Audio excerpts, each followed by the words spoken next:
This is The Other Side of Midnight with Frank Morano. They're running a strange program, y'all. Now, here's Frank Morano.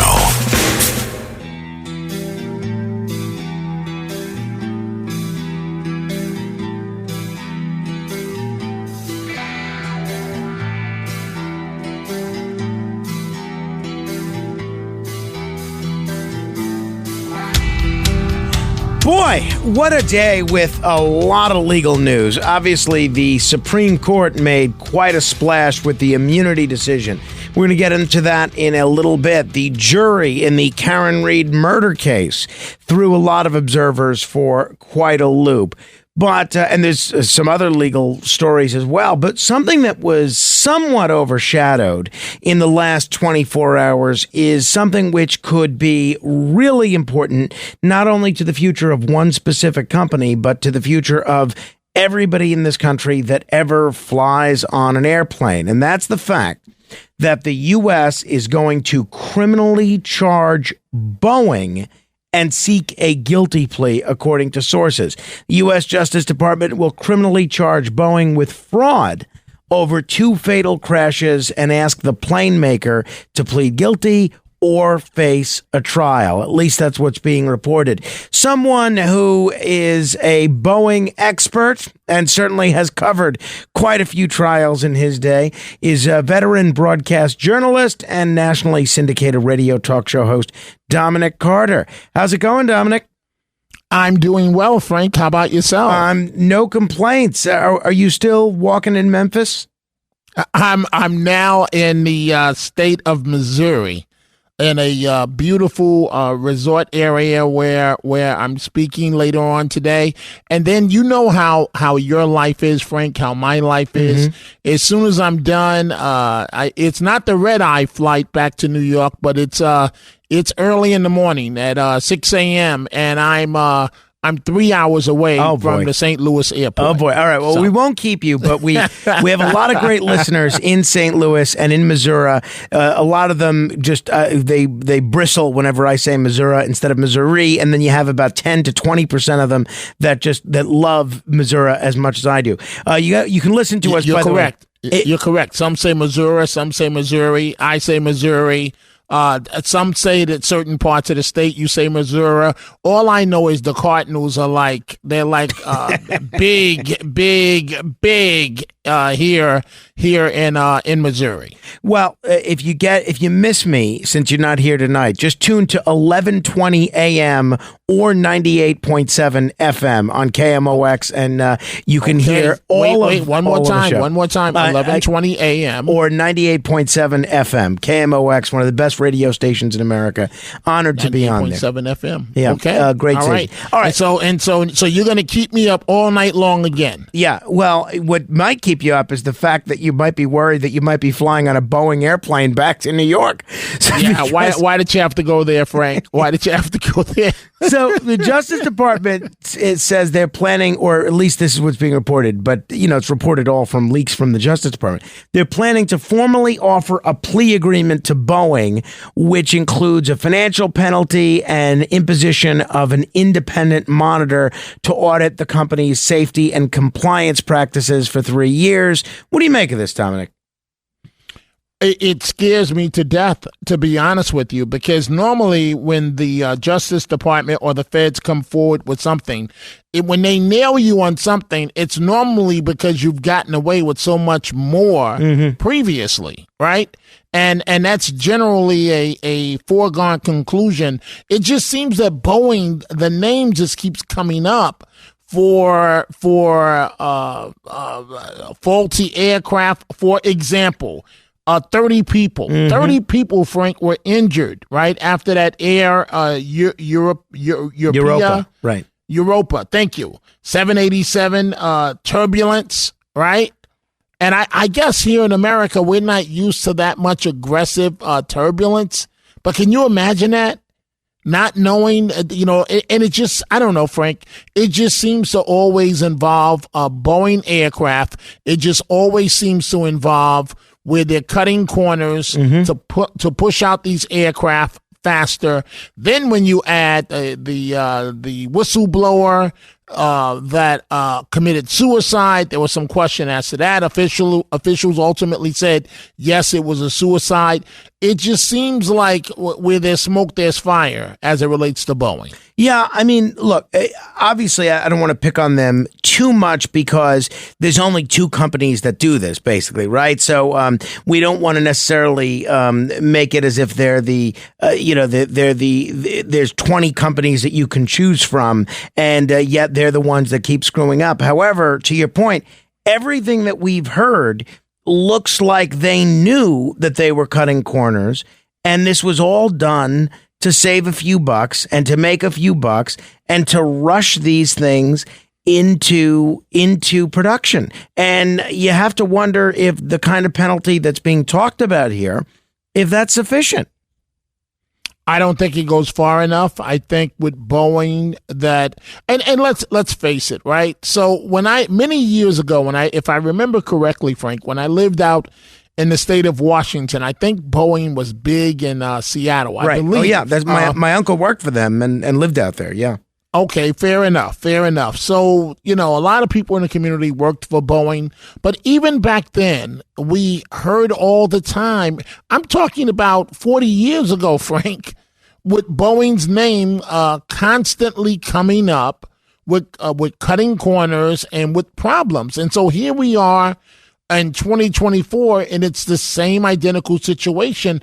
And I don't know if America's been lucky thus far that we haven't seen much more damage as it relates to Boeing aircraft. The only thing I disagree with you about, Frank, is that I believe they should be picked on. The fact that they're one of two companies that generate aircraft at the humongous level that they do, if you're doing it in a way where you're cutting corners, you're risking lives. Oh, no, I agree. Don't misunderstand me. It's just a lot of people always, when there's this many Boeing airplanes, and I take one instance of turbulence here and one instance of a door falling off here, they'll say that I'm magnifying problems that happen when you have that many airplanes on this, in the sky and around. Enough. But you're exactly right. I mean, the problems with what we've heard from Boeing is the fact that almost all of these problems were, one, preventable, and problems that they were warned about in advance. We did an interview, you might have heard it a couple of months ago,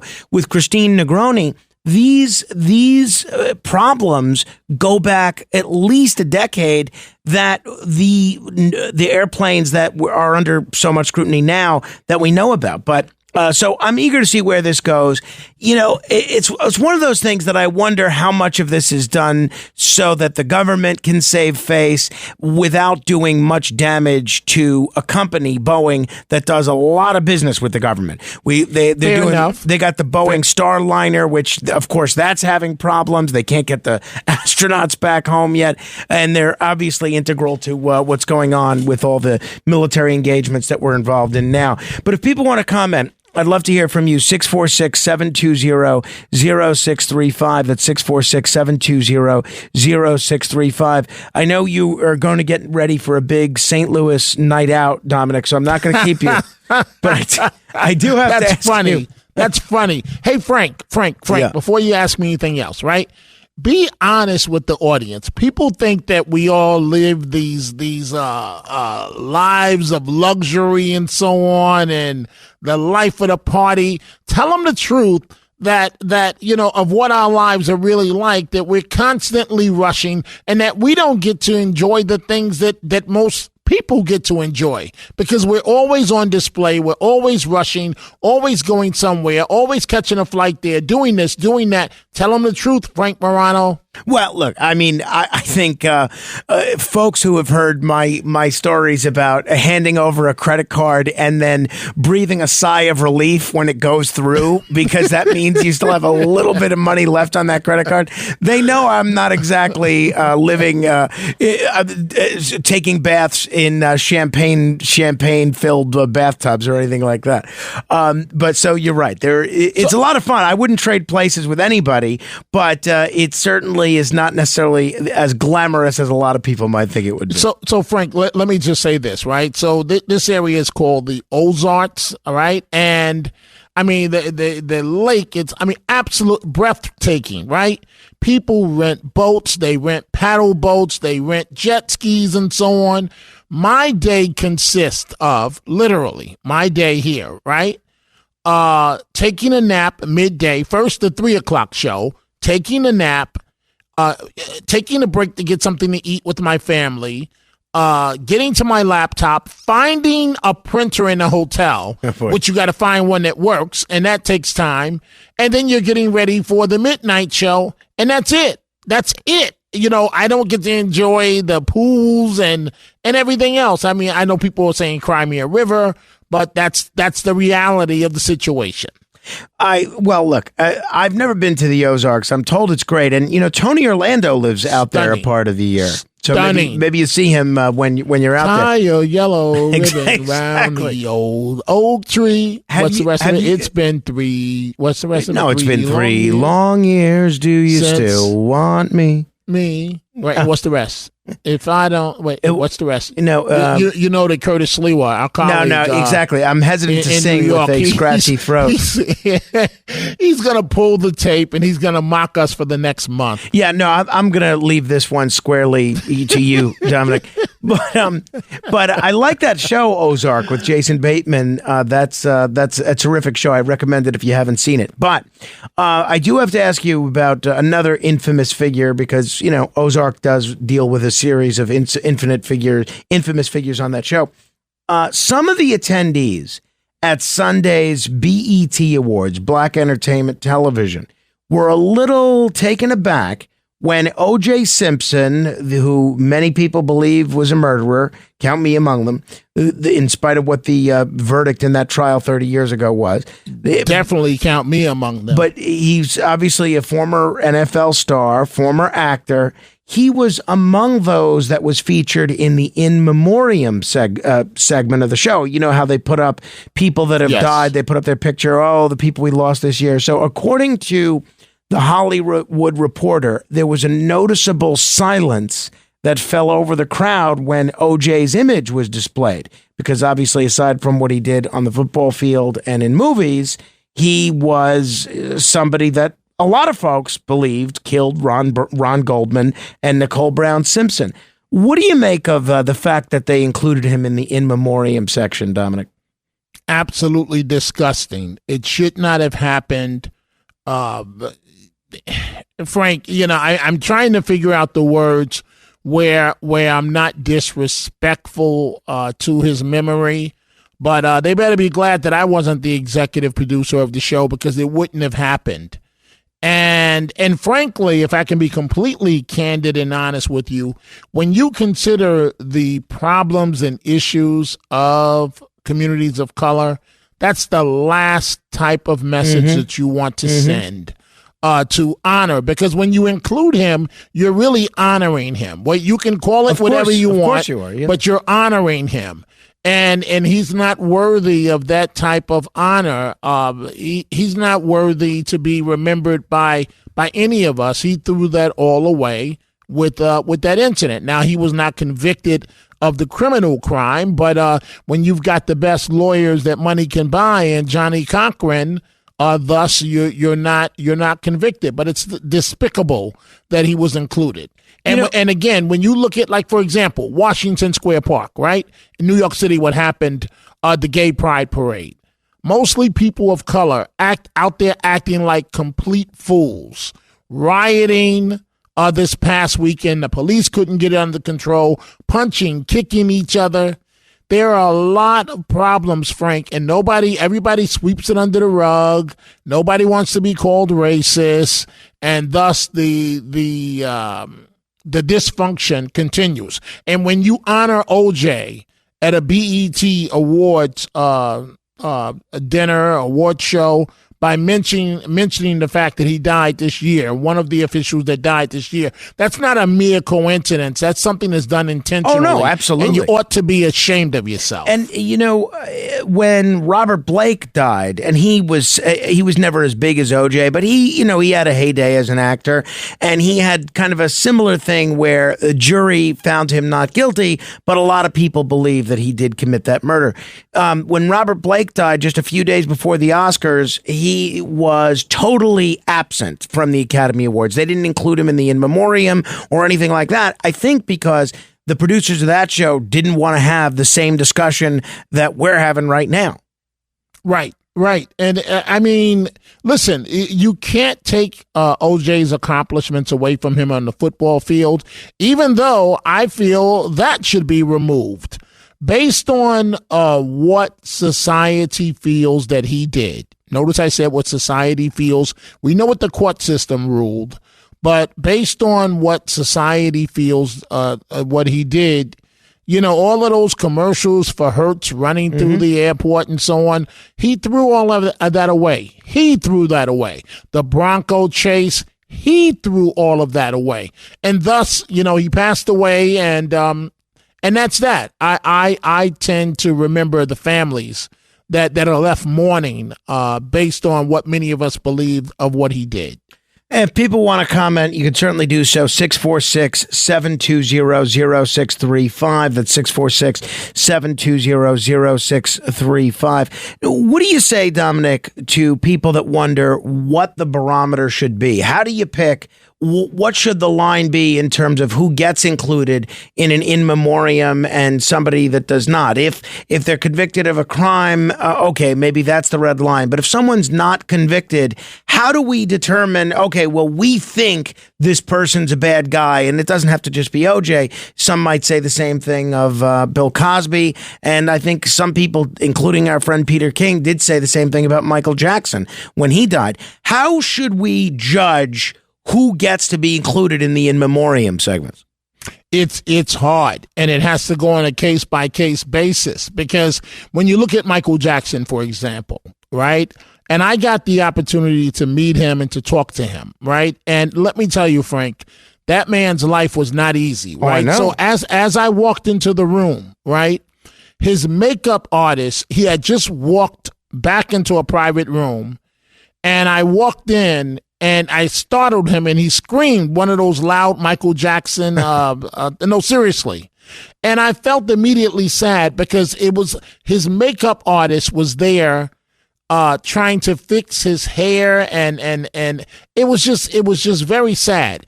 But when you look at what Michael Jackson was accused of over and over and over, where do we draw the line? I don't know. It's a very dangerous, slippery slope. Well, for instance, Bill Cosby, he incredible entertainer and someone that had his conviction thrown out, but someone that a lot of people believed behaved inappropriately, to put it mildly, with women. If Bill Cosby were to die, should he be in these in memoriam segments for the Oscars, the Emmys, Golden Globes, BET? None.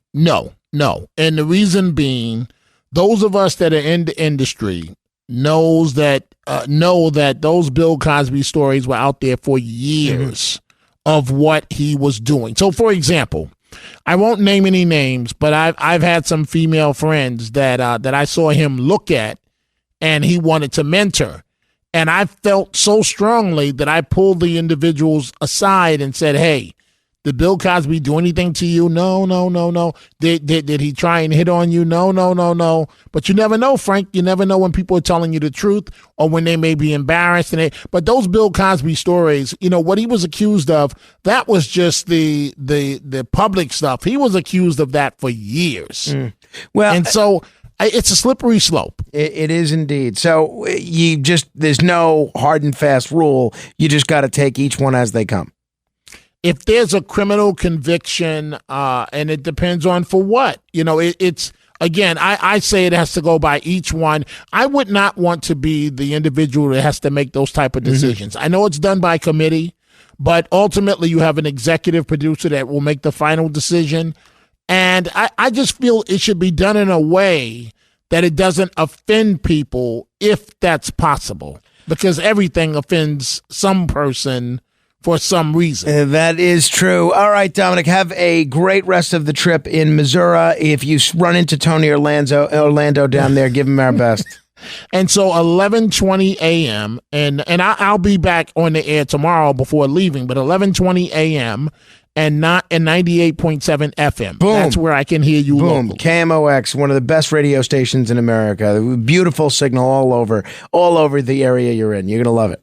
Okay, I'm going to turn it on right now. All right. Check it out, Dominic. Thank you. Thank you, Frank. 646-720-0635. Oh, I forgot to ask Dominic about Justin Timberlake. We'll give him a break. But we'll let you be heard instead. 646-720-0635. Speaking of KMOX, Dave is in St. Louis. Hey there, Dave. What's going on? Sorry? You hear me? Yeah, Dave. Go ahead. What's on your mind? Hey, so I'm an aircraft mechanic, and I've been listening to all the news religiously, and Boeing manufactures a lot of airplanes, but I think something a lot of people don't think about. For one, it sucks hearing them get blamed for things such as turbulence, but once these aircraft leave Boeing, they're no longer maintained by Boeing. They're going to these airlines. These planes are being flown like crazy. And there's wear and tear on these airplanes. We're not maintaining them once they leave Boeing. So, now, first of all, I wouldn't blame them for turbulence, right? I mean, that could happen on any airplane. That's not a big deal. But what about the stories that we have heard that whether it's the run up to Flight 370, whether it's Flight 800, sure, that there were some systemic problems with some of these Boeing aircraft that internal Boeing employees told the higher ups about, and they basically looked the other way. Do you give those any credence? Absolutely. But when I see, lately, if a tire falls off an airplane, if Boeing made it, we're getting blamed for it. Now, that tire could have been involved in 5 hard landings in the last 6 months, which would have been pilot error. It could have gone through 2-3 tire changes. I just don't think that they immediately just go right for Boeing. And I don't think that's fair when these planes are not maintained by Boeing once they go to airlines. Why aren't the airlines maintainers or their practices being scrutinized? Yeah, I think it's a great point, Dave. Dave, thanks for straightening us out a bit. I'm still thinking that there should be some accountability here vis-a-vis criminal prosecution or something like that. But I understand what Dave is saying. 646-720-0635. You know what we tend to do as people and in the media? We tend to jump on trends, right? And I mean, it's only natural. It's human nature. It's media nature. You tend to go with the flow. I do think Boeing has been really irresponsible in putting profits before people, though. I absolutely do think that's the case. But I think what Dave said there makes a lot of sense. If you check out Christine Negroni's website, she was great when we had her on the show. If you're not familiar with her, she's a published author, speaker, broadcaster who specializes in aviation and travel. And she has covered this Boeing story since the Malaysia situation. And there have been some real problems with several of these Boeing aircraft. So judge for yourself. 646-720-0635. Jerry is in New Jersey. Hi, Jerry. Yeah, hi, Frank. When it comes to O.J. Simpson, I don't have any opinion on whether he's guilty or innocent. And that's not what I'm calling about. What I would say this, though, I would not understate the fact that he was found civilly liable for what was done in this particular case, because it's not a case where a jury found him. You got to look at specific facts, and the specific facts are not like someone typically speeding, which they shouldn't be, and they end up killing someone in a reckless manner, etc. When you look at these specific facts, these people, apparently were multiple times stabbed, and I understand their heads were almost cut off. So when you're civilly found liable for that set of facts, or some type of facts like that, that's quite different than your typical civil liability, even when someone dies, like in an airplane crash when you were drinking and you happen to crash the plane, for example, when you shouldn't have been. All bad, but this is a whole nother level when you're civilly found liable for something like this, the way these people died. Well, yeah, I mean, and Jerry, you also can't forget the fact that even after that civil case and even after the first murder case, he was then convicted of armed robbery. So it's not exactly like he led a monastic existence and became this big pillar of the community. He doubled down on being a criminal after that. So even putting aside the fact that he was acquitted of a double murder, he was still convicted of armed robbery for that case in Nevada. Absolutely. And so I'm not sure, because I didn't hear what he was sort of honored for in some manner. Well, no. So you've seen award shows, right? Right. So at award shows, whether it's the Academy Awards, Country Music Awards, in this case, the BET Awards, they take all of the entertainers, not all of them, but many of them that have died in the past year. And they'll say something like, oh, let's take a look back at the entertainers we lost this past year. And it'll say in memoriam, and it'll say, and then they put O.J. Simpson's picture up there and his name. So he was listed just in the in memoriam section with all the other entertainers who were black that passed away. Well, it certainly seems disrespectful to the people who are still here, whose family members died, and who he was apparently found civilly liable, as far as I recall. So in that case, I guess I'm on the side of that they shouldn't have done that. It's bad taste for sure. All right, Jerry, thank you. Appreciate it. 646-720-0635, 646-720-0635. This is The Other Side of Midnight. Straight ahead. The Other Side of Midnight with Frank Morano. Economists warn that massive tax hikes could devastate your IRA and 401k as the stock market braces for impact.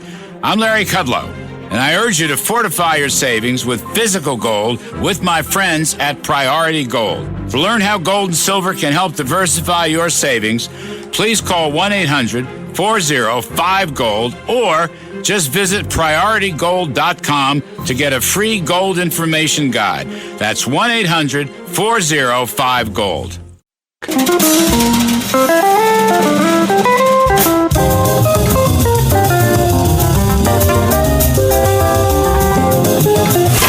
It's The Other Side of Midnight with Frank Morano.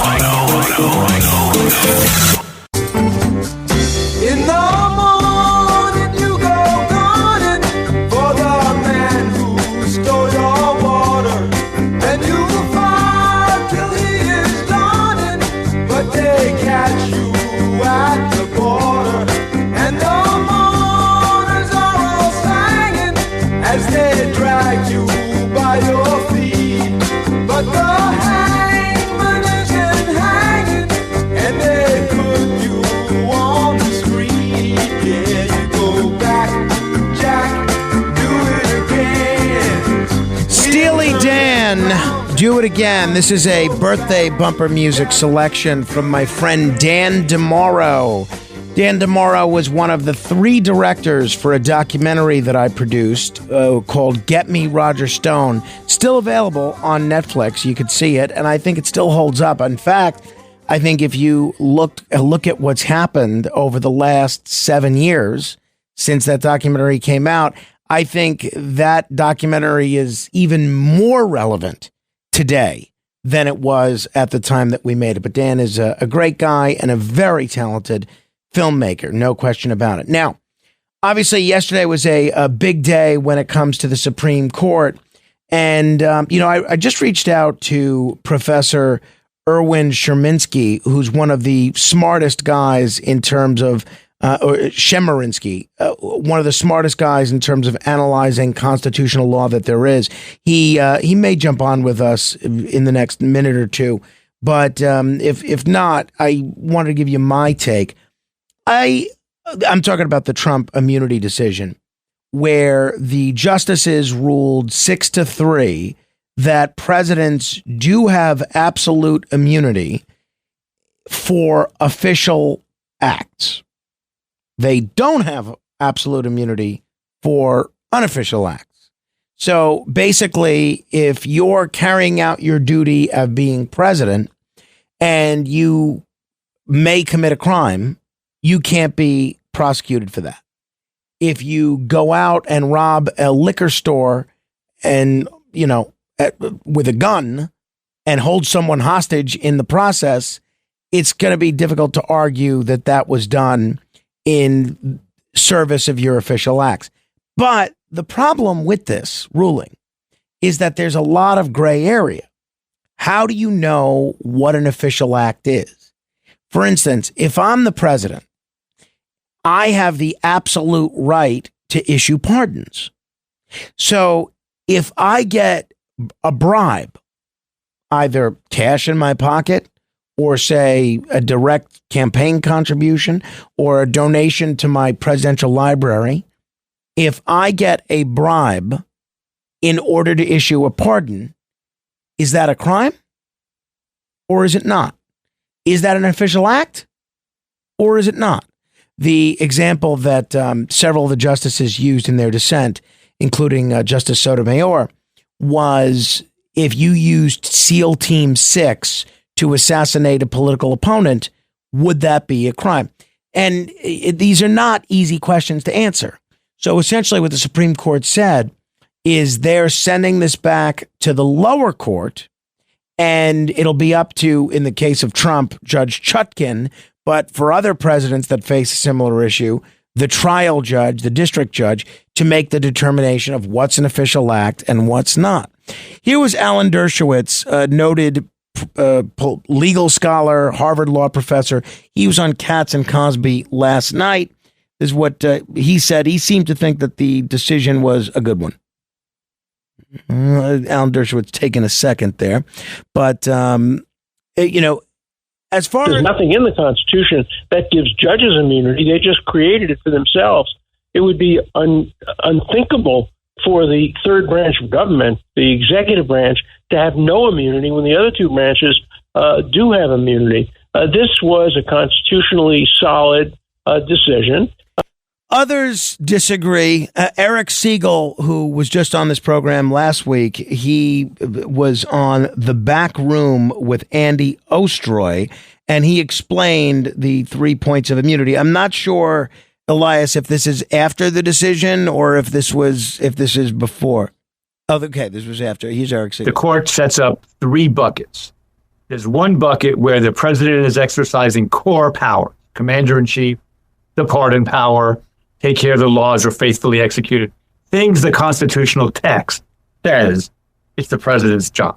He's absolutely immune for anything done in any of those capacities. Mm-hmm. And what that means is really confusing. Because if the president is walking down Fifth Avenue with his attorney general and says, you know what, Eric Siegel is a true threat to the security of the United States. Oh, look, there's Eric. As my commander-in-chief, as the commander-in-chief of the military, I really do believe Eric's a threat. What do you think? He's a terrible, terrible threat. Get rid of him. All right, good. Takes out a gun, kills me in cold blood. He might have immunity. That's an official act under his commander-in-chief power. So that first bucket is narrow but terrible. Second bucket, he's not doing something in his core powers, but Congress has authorized him to do something. Well, then he has what the court calls presumptive immunity. No one knows what that means. Mm-hmm. Third bucket, he has no immunity at all for personal acts. We didn't need the court to tell us that. Well, so I think this is a very poor decision. I have to be honest. I'm not going to disagree with Alan Dershowitz on the merits here. He's much smarter. I'm not a lawyer, so who am I to disagree with someone that was teaching at Harvard for 50 years? But when you have the Supreme Court ruling that presidents have broad criminal immunity for official acts and effectively placing the presidency beyond the reach of criminal law officially for the first time in the country's history, this 6-3 decision, really along ideological lines, it's, I think, potentially very troubling because, and it has nothing to do with Donald Trump or the case here. Well, I mean, it does, but this is something that I think could be troubling for all future presidents, because, I am someone that I was hoping for a while that we would see both President Bush, Vice President Cheney, and President Obama tried for war crimes. I see very little possibility that happens now, at least under American law. There may still be an opportunity under international law, but I was reminded, and I'm probably the 100th person that you heard say this today. Remember the interview that Richard Nixon did with Frost? Remember the Frost-Nixon interviews where Nixon made this infamous statement? Well, when the president does it, that means that it is not illegal. By definition. Exactly. So that's where we are. We're now in a position where the court is saying if the president does it, it isn't illegal as long as it's an official act. How do you know whether something's an official act? How far can you go? And is it going to, it all is going to depend on whatever judge you get. Whatever district judge you get could decide this is an official act, that's not. So I thought this was a very disappointing ruling, and I don't see it being, I don't think it's good for the country. I think one of my great concerns, and I've been very consistent on this when Democrats have been in office, when Republicans have been in office, one of my great concerns has been about the imperial presidency, the growing power of the presidency. And we're becoming less and less a democracy, less and less a republic, and more and more an elected monarchy, because we've seen presidents of both parties continue to ignore precedent, ignore congressional rulings, ignore the law, and just do their own thing. And my fear is this is going to make that potentially even worse. Now, politically, it's great news for President Trump. President Trump's having a very good week. But my view is even if you're a Trump fan, I don't think you should be too happy about this ruling, because it's basically made up. It's basically made up by the Supreme Court. There's nothing in the Constitution that gives presidents immunity. And the Supreme Court's failure to define what an official act is, it leaves so much wiggle room for every president from now on who breaks the law to basically say, oh, well, I was just doing it in my official duties as president. Look, it becomes difficult. Oh, and by the way, this is not in the abstract. Now, I don't think anybody could say, even the staunchest Trump supporter in the world, I don't think anybody could say that paying hush money to Stormy Daniels was being done in the furtherance of an official act as president. And yet, that's one of the cases that's already been brought against President Trump. And now they're seeking to have that case overturned. Now, it's not the hush money aspect of it, but they're seeking to have that case delayed at least, or one of the charges in that case overturned on the basis of this decision. I think it's very problematic. So you still are not going to be able to go out and kidnap someone, go out and rape someone, because you can't say that's part of your official act as president. But this idea that they don't define what an official act that you get immunity is for, it leaves a lot of wiggle room. What do you think?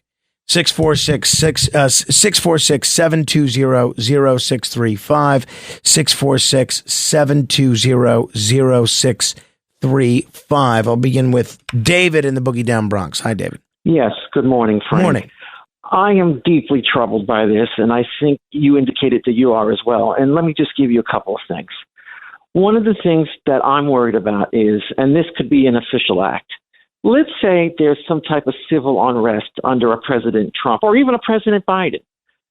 He could order his agents to shoot protesters. That would fall under his duties because that's law enforcement enforcing the laws. President Trump or President Biden couldn't be prosecuted for that. He could order his people at the border to shoot women and children crossing the border illegally. That would be considered an official act. There are so many things that a president could now do, and it doesn't matter who it is, that now he's beyond the reach of the law. And clearly the founders did not intend that, or they would have put it in the Constitution. This decision today was basically created.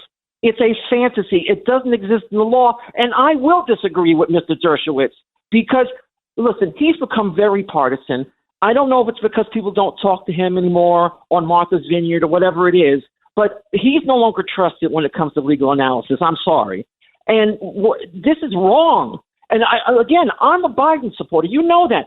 President Biden should not have these powers. Right, no Donald president Trump should. No president should. Exactly. No one should I don't have these think. powers. I don't think this is a partisan issue. I realize in the short term, Republicans may be happy about this because this means that the trial before Judge Chutkan probably won't happen before the election. But you know, the kind of the foundation over at least the last 35 years, 40 years, really post Bork, the kind of the foundation of conservative judicial interpretation is originalism. And if you're an originalist, if you believe that the Constitution should be interpreted as written, you should be having kittens today because there's nothing in the Constitution that gives the president absolute immunity for official acts and then doesn't define what the official acts are. David, thank you. I largely agree with you. But if you, this is, I don't want to go too far here because really since the 70s, the operational guidance from the Department of Justice has been that presidents can't be prosecuted while they're in office anyway. But Ralph Nader, who's a brilliant Harvard-trained attorney who I have a lot of respect for, he called this a judicial push against the American Republic. And he said, and I think with good reason, that Jefferson, Madison, Franklin, and George Washington would have been stunned. If you go back and read the Federalist Papers, there's nothing in there that contemplates the idea of absolute immunity for official acts. None. I think we actually need more prosecutions of presidents for what they're doing in office. I don't think you should be able to lie us into a war. I don't think you should be able to, murder American citizens with drones without a warrant. And yet you can very easily claim that that's an official act now. I think it's bogus. Let me know what you think. 646-720-0635. Robert in Suffolk. Hello there. Good morning, Frank. Morning. I believe the decision was constitutionally correct. The president doesn't have any more or less power than the president did before. And it's defined by the Constitution. And Mr. Siegel was correct in his analysis analog with the three buckets. You can't just shoot protesters unless they are seriously breaking the law, okay? Because they have a right to protest. Right. Well, yeah, I mean, I agreed. Robert, thank you. I appreciate that. I'm not so sure how sound constitutionally it is, but I appreciate your view. If you want to weigh in, feel free to do so. 646-720-0635. This is The Other Side of Midnight. Straight ahead. The Other Side of Midnight. Janine Pirro here for Colonial Metals Group. Colonial Metals Group helps Americans protect their future with the most trusted store of wealth in human history, physical gold and silver. If you're retiring or retired, go to colonialmetalsgroup.com/Pirro for your free Janine Pirro Colonial Metals Group Retirement Protection Kit or call 800-965-8004. 800-965-8004 now to receive a free home safe and up to $7,500 in free silver.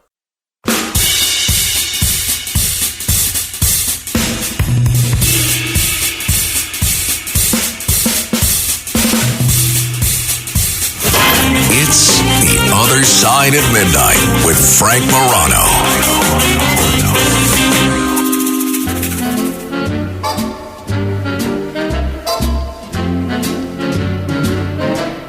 Here's a happy tune. A happy tune. You'll love to croon. You love to croon. They call it Dean's song. Hey, you don't seem to understand.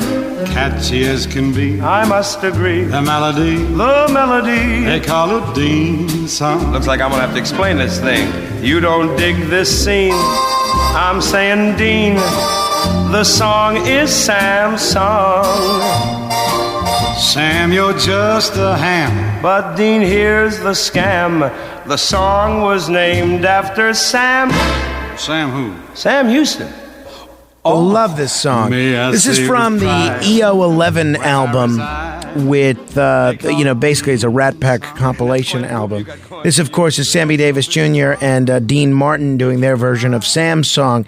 It was today in 1962 that American businessman Sam Walton opened the very first Walmart, then known as Wal-Mart. Now there's no more hyphen.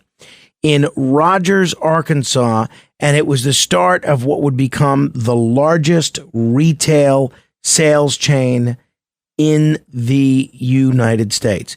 You know, I'm reminded by a listener who just texted me, and we'll take, I'll go through your text and email a bit later. You can text me at 816-8-MORANO. That's 816-8-MORANO. Or you can email me at frank.morano at redappleaudionetworks.com. He writes, John Dean of Watergate fame said that he thinks that Richard Nixon would have kept his job with a ruling such as this. Yeah, I mean, I think there's a very good chance that would have been the case. It's difficult to know because, look, if you break in to an opposing political party's headquarters and then lie about it and basically organize a cover-up to prevent people from discovering your involvement, can you really say that's an official act as president? I don't know. But it would be much easier because, after all, as President Nixon said, well, when the president does it, that means that it is not illegal. By definition. Exactly. All right, a couple of minutes until the top of the hour. My son had his first day of summer camp yesterday, and he really seemed to enjoy it. So I'm pleased to hear that. Did not get upset and was in a delightful mood when we picked him up. Jeff is in Queens. Hi there, Jeff. Hello, Frank.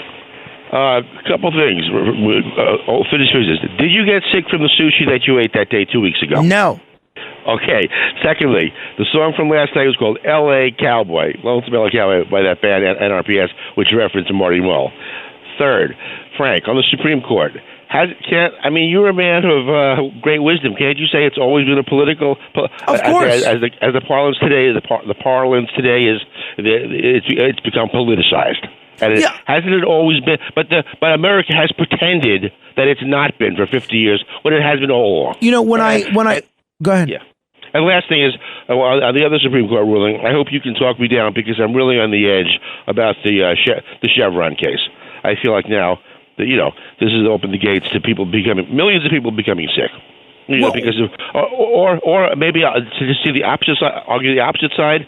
I'll say now you don't have to go through 500 hoops to build a house because regulations will be stripped away. Yeah, I'm gonna hold off on breaking down the Chevron doctrine because I have mixed feelings about it and I'm still learning about it. And I'm gonna actually try to have some people that are a bit more studied on that issue than I am. It is I like that in that not the ruling itself, but I am interested in that because that's one of those rulings which the conservatives and the liberals have kind of switched sides with how they view agencies' ability to do certain things. But I'm not going to get into Chevron at the moment. Maybe tomorrow we'll do something on that because I'm still breaking that down. One of the most interesting things that I saw written on it was by Matt Stoller in his big newsletter, which broke that down and the history of how Chevron deference came to be. But I'm going to hold off on that for now. But if it's an interesting time to be watching the Supreme Court, that's for sure. So first, the court makes it easier for judges to overrule agency decisions, and now the court makes it much easier for plaintiffs to sue agencies. So long after the regulation is issued, you wonder if there's a pattern. But as far as your other point, in terms of whether or not the court has always been political, that's exactly what Eric Siegel said, the law professor who was on this program last week, who I just cited earlier, and we just played the audio from. In fact, he wrote a book called Supreme Myths: Why the Supreme Court is Not a Court and its justices are not judges. And he basically says the same thing that you've said, that it's always been political, but neither here nor there. All right. Now, Carmine's off from summer camp today, so we're only doing 3 days a week because apparently if we did 5 days a week, the tuition would have been even more astronomical. And, I'm glad that he's enjoying it so far. And I'm glad that he's getting outside and they don't just keep him cooped up in the room all day long. So that's good. Help control the pet population. Get your dog or cat spayed or neutered.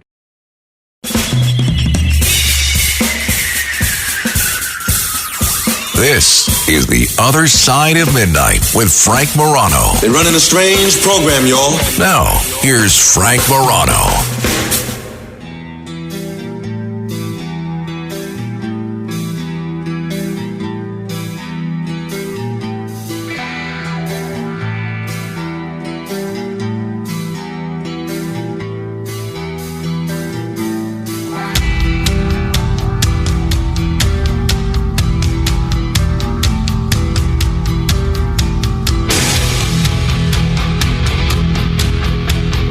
It's so interesting to me which cases end up getting attention and which cases don't. Which cases become the darling of the national media and inspire wall-to-wall media coverage and interest from coast to coast, and other similar cases don't.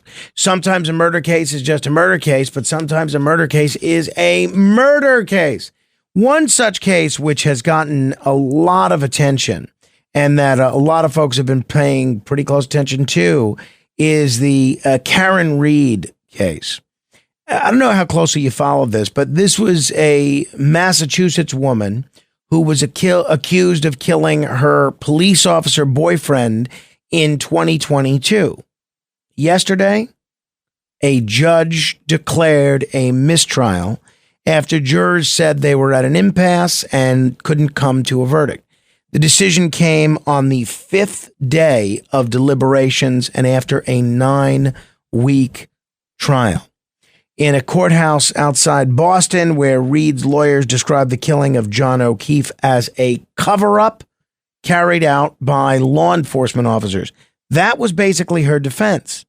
It wasn't that she had killed the boyfriend. It was that this was some sort of a cover-up done by the police. Prosecutors said, no. They said this woman, who, I think I'm sort of answering my own question. Karen Reed, if you haven't been following the story, she's very pretty. She's 44 years old, and she doesn't look like a model, but she also doesn't look like, just a schlub. She looks, she's a very telegenic, very attractive woman.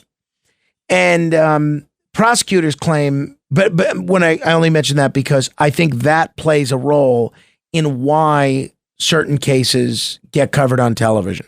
I think when you have a very telegenic defendant, as is the case with Karen Reed, as was the case with Casey Anthony, you are more likely to get TV cameras there.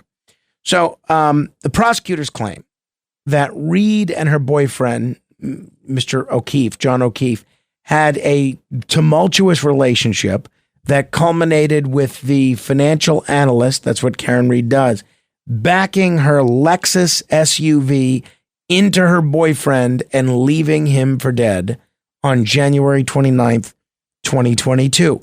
Maybe that's the other aspect of this that people can relate to, that every woman would like to run over their boyfriend with their Lexus SUV. Maybe that's part of the reason people have been paying such close attention. But this was wild in that protesters actually started showing up. Support Karen Reed demonstrators start showing up. Then counter demonstrators start showing up. And she was charged with second-degree murder, motor vehicle manslaughter while driving under the influence and leaving the scene of a collision causing death. And in a note sent Monday to the judge, the jury foreman said that despite rigorous efforts, the panel of 6 men and 6 women remained deadlocked. Some believed that the evidence surpassed the standard of proof needed to convict, while others found that the prosecutors had not established their case. In an earlier note, the jurors told the judge, despite our commitment to the duty entrusted in us, we find ourselves deeply divided by fundamental differences in our opinions and state of mind. After the mistrial was declared, the judge set a status hearing for the case later this month. In a statement, the DA's office thanked John O'Keefe's family and said they intend to retry the case. Outside the courthouse, a lawyer for Miss Reed, Alan Jackson, said this to reporters. Folks, this is what it looks like when you bring false charges against an innocent person. The Commonwealth did their worst. They brought the weight of the state based on spurious charges, based on compromised investigation and investigators and compromised witnesses. This is what it looks like. And guess what? They failed. They failed miserably, and they'll continue to fail. No matter how long it takes, no matter how long they keep trying, we will not stop fighting. We have no quit.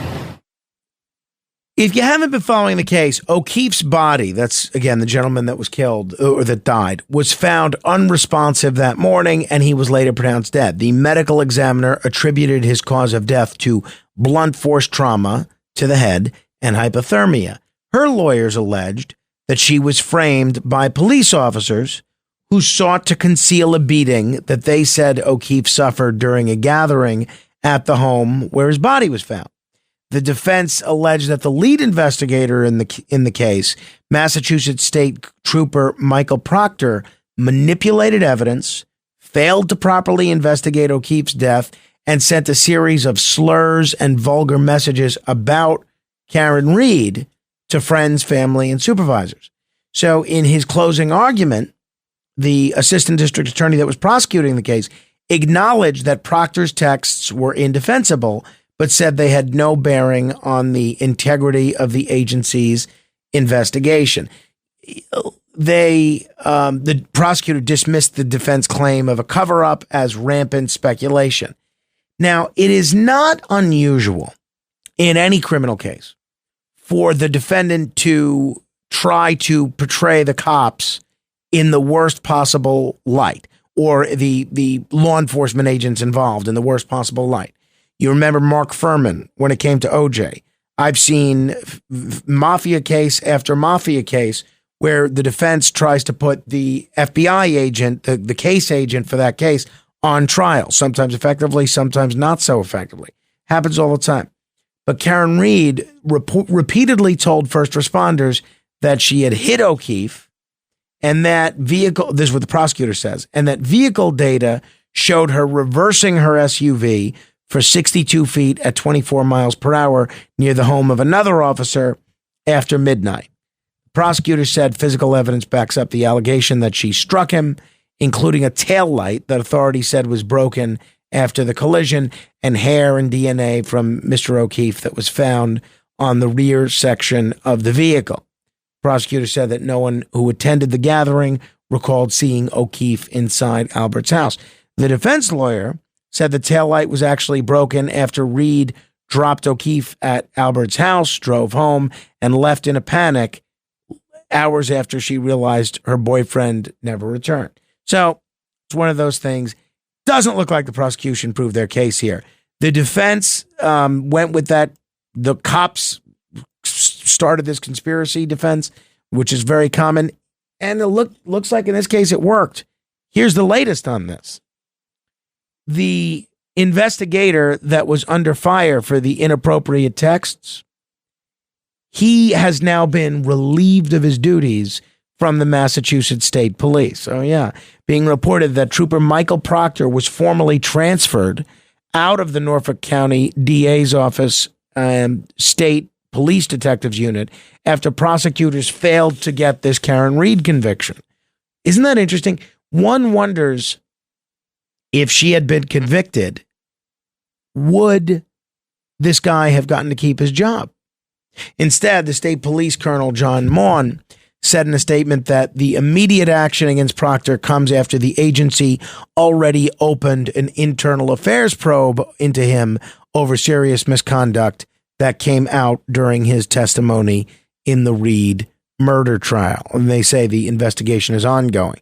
So he was forced on the stand to read disparaging texts that he wrote that called Karen Reed a whack job C-word and retarded. He also called her a babe with no ass. In another text, he wrote, hopefully she kills herself. So, I mean, as terrible as that is, that was a gift to the defense. I haven't followed this case closely enough to form an opinion about her guilt or innocence, but if you're listening to this, especially if you're a cop, but really if you're anybody, you have to be careful what you text, because you just never know when you're going to have to be on a witness stand defending these text messages. It's really, really rough, really rough. In fact, that reminds me, I may have to do a purge of any text messages that I have that that could be misconstrued. I'll work on that. All right. It's a project for tomorrow. Let me know what you think. 646-720-0635. That's 646-720-0635. Really, there's three different aspects of this story as far as I'm concerned. There's the crime itself. There's the verdict or lack thereof, in this case, a hung jury and a mistrial. There's the firing or at least the suspension of the state trooper, Michael Proctor. And if you want to kind of comment and beyond anything that I've added about why this case so captivated the public attention and public imagination, I'd love to hear your take on that as well. 646-720-0635, 646-720-0635. Joaquin is in Pennsylvania. What do you think, Joaquin? Hi, my friend. You used the wrong word when you said telegenic. I believe you meant to say bankable. Oh, geez. I mean, easy, Joaquin. Settle down. I'm sorry, but I actually really would like to go back to the Donald Trump and the Supreme Court. Unfortunately, January 6th has been so misrepresented, and I believe it's the Reichstag fire that is, that has taken place and is leading our country down a road that we may never come back from. And whenever they say that Ashley Babbitt was the one person that was killed, then that's not actually the truth. There was another woman. I believe her first name was Roseanne. I didn't have a chance to look it up. But she died in the tunnel after being assaulted by the police. And there was I believe a cop or ex-cop that was trying to defend her, and he wound up getting arrested. Yeah, well, you had Roseanne Boylan. She was crushed in a stampede. You had Kevin Greason, who died of a heart attack. And then you had Benjamin Phillips, who died of a stroke. Those were the four deaths that occurred on January 6th. Now, you know what? And an example that's going to show, what happened on January 6th. Let's take Tucker Carlson, okay? You remember the QAnon shaman? Mm-hmm. Sure. Okay, well, he's running for Congress now. Yeah, he was arrested. He was convicted. He was sent to prison, right? And if it wasn't for the video that Tucker Carlson showed on his show, he wouldn't have gotten exonerated. And Tucker Carlson was saying that he had videos to show of other people that were there. And it was really funny that Tucker Carlson was taken off the air after that. No, I mean, honestly, Joaquin, I don't think Tucker had any special video of Jacob Chansley that resulted in him getting released. I mean, he was sentenced to 41 months in prison. And, I don't think that anything Tucker showed. I mean, what did he show that changed the outcome of that case? He showed that he was led around the Capitol by the Capitol Police. They opened doors for him. I think a lot of that was already reported. I actually kind of think that the footage that Tucker showed was actually not that new. I think a lot of that was stuff that was already showed on social media. And, I won't, the one thing that you say, which I do think has some merit, not related to the Karen Reed case, but with what you're saying, is that I think it was interesting that after Tucker made that January 6th thing his cause celeb, that shortly thereafter he was let go. I think there might be something to that. I think, look, clearly Tucker was not with the program over at Fox. He wasn't with the program on Ukraine, wasn't with the program on some aspects of what was going on with January 6th. He wasn't with the program on a lot of different aspects of being pro-Trump. You know, he criticized Jared Kushner and, John Bolton and all these people in the Trump administration, which is not something you would have ever heard anybody else on Fox do. So I do think that he was a little too independent for Fox News. Thank you, Joaquin. But now he's doing his own video podcast and series of shows. He doesn't have the same kind of audience that he did on the Fox News channel, but he does still have 5 to 6 million viewers each episode that he does. So, I mean, that is a pretty big deal. All right. But again, I don't really want to relitigate January 6th. Not at all. I try to largely keep this show, I don't want to say free of politics, but above politics, because there's all these other radio shows that deal with politics.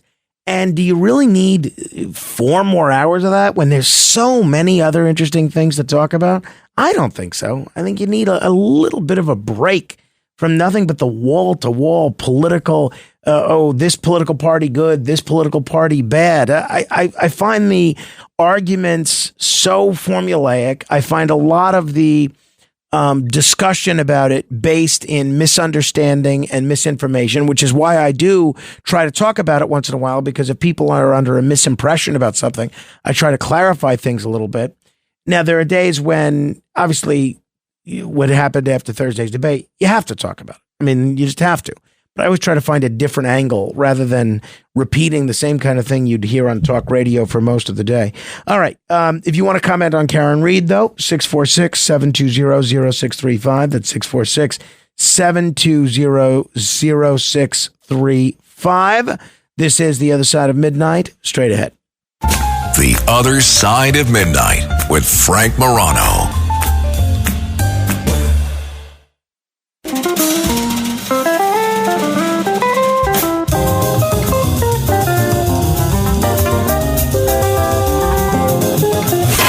It's The Other Side of Midnight with Frank Morano.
Singing When Doves Cry. This song was number 1 40 years ago today. 40 years ago today, this song was number 1. A absolutely terrific song and a absolutely stellar artist. Absolutely.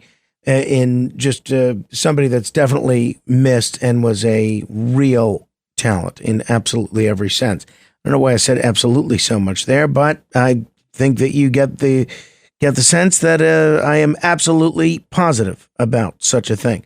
All right. If you want to email me, you can do so. frank.morano@redappleaudionetworks.com. I did not see any snail mail from me other than a couple of books that came in. And, it's so funny. I used to be really excited when I would get a book, especially a book that I was looking forward to reading. But the state of my office generally and at home and the number of books in there specifically has become such a bone of contention between my wife and me. And she said, look, please find me at least, I think she said 20, find me at least 20 books in that office that you can get rid of. Because look, it is a little out of control. It is. There are 1, 2, 3, 4, 5, 6 bookshelves that are filled. And then there are just piles and piles of books in all of these other corners of the room that I don't have room for on the shelves. So, and that is basically our spare bedroom as well. So my brother-in-law and his family are coming to spend a week with us, a couple of weeks, I think, in about 10 days. And, they're going to have to sleep in there. So we've got to get the room into some sort of shape. So I don't blame her for not wanting these books everywhere and it looking like Burgess Meredith in that Twilight Zone episode at the end. So I get where she's coming from, but I went through all the books, and the best that I could come up with in terms of books that I was willing to part with was, I think I came up with 5. And I can't bring myself to part with any more of these books.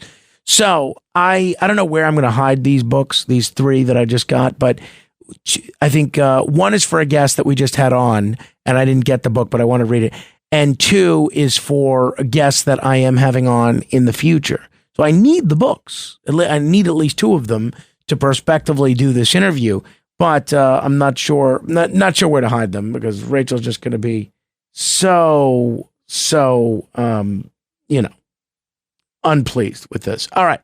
But anyway, if you want to email, so the point is, I didn't see any new snail mail, but if you want to send me a letter, you can absolutely do so. Send it to P.O. Box 1777, New York, New York 10163. Attention, Frank Morano, or The Other Side of Midnight, either one.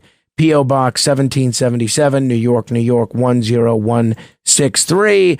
But we do have a lot of electronic communications to get through. Letters, oh, we get letters. We get your letters every day. Mailman, mailman, mail today. Reach right in and pull one out.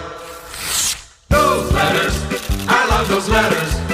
Let's find out what you got to say. Oh, boy. Mailman, mail today. Let me begin with Susan in the world of Facebook, who writes, Susan Powers, who writes, you embarrassed yourself. ASS, she writes. You embarrassed yourself with lack of knowledge on the Reed case. Leave it to Boston Herald journalist and best-selling author Howie Carr on WRKO Boston, who's very familiar and has blogger, I think she means blogged, on who has been in the courtroom daily. Thank you, Susan. I appreciate the insight there. Yeah, I know Howie, and maybe we will invite him on to talk about this. That's a great suggestion, and I appreciate the polite way in which you handled it as well.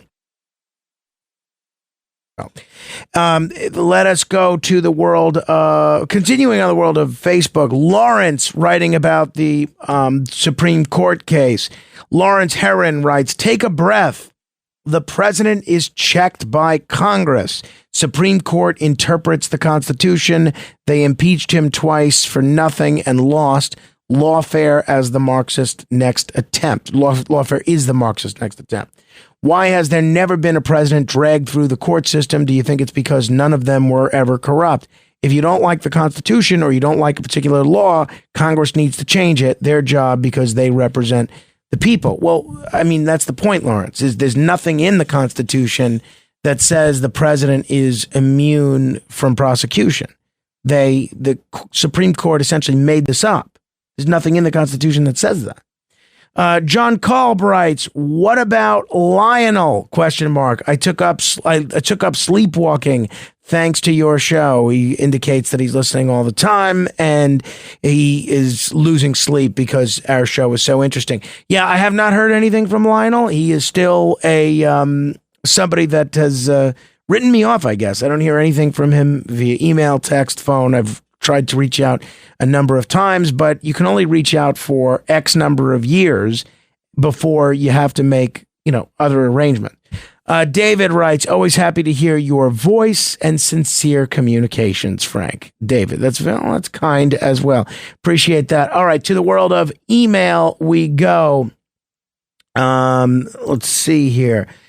Bunny writes, interview this morning, meaning yesterday's show. Hi, Frank. Don't know who you were interviewing this morning. Only caught about a minute, but you talked about who was running the White House. Someday there will be a tell-all book on this, but here are my thoughts. Obama, Susan Rice, and Valerie Jarrett, who was very big in the Chicago political machine. Michelle knew her husband knew very little about politics, so she begged Valerie to live with them in the White House. She kept a very low profile. In all that time, I only saw her once while she was walking towards their plane. End of story. Ha. Funny. Yeah, I guess maybe that would make sense for the Obama White House, but I don't know that that would explain what's going on in the Biden White House. Sherry in Texas writes, this was a really terrible email. I was glad that she sent it, but I really had a tough time with this email. Sherry writes on the subject of drunk drivers. Hi, Frank. I share your sadness regarding the young NYPD officer who was killed by the drunk driver and agree that new cars should have the alcohol detection device.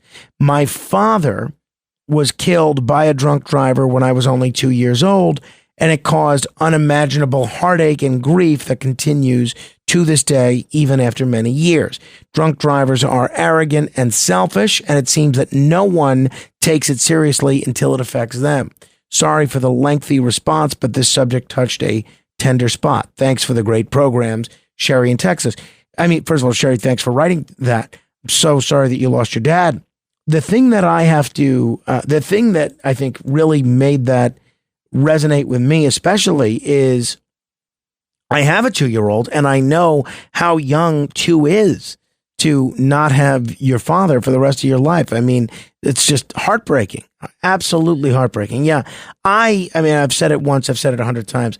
I can't understand why there's any drinking and driving that goes on. It never made sense, but given that the penalties are so high, and given how easy it is to get a ride from anywhere to anywhere, why does anyone do it? Just leave your car wherever it is, and then you can really get tanked, right? Igor writes, Frank, based on what you've observed of President Biden and not being a neurologist yourself, do you think that the president can still create clear thoughts, but can no longer put those thoughts into words coherently on a regular basis? Or do you think that his thoughts, as well as his speech, have become cloudy? Igor, I honestly have no idea. I really don't. I tend to think, and this is not based on anything, as you said, I'm not a doctor. I tend to think this is more a reflection of a guy that has good days and bad days. And, the thing that a lot of people have mentioned because they've seen similar things with folks in their own family is something called sundowning, where at night you have a much more difficult time than you do during the day. So there was one report yesterday that he is much more active and much more on top of things between 10 a.m. and 4 p.m. But Carl Bernstein of Watergate fame, he indicated that on Anderson Cooper's show yesterday that his reporting shows that there are, I think it was either 14 or 18 instances where they just don't, they have people claiming that President Biden exhibited the same behavior that he did in that debate. All right, the great Ellen writes, hi, Frank, I really enjoyed your discussion on June 27th with Albert Reid about imagination.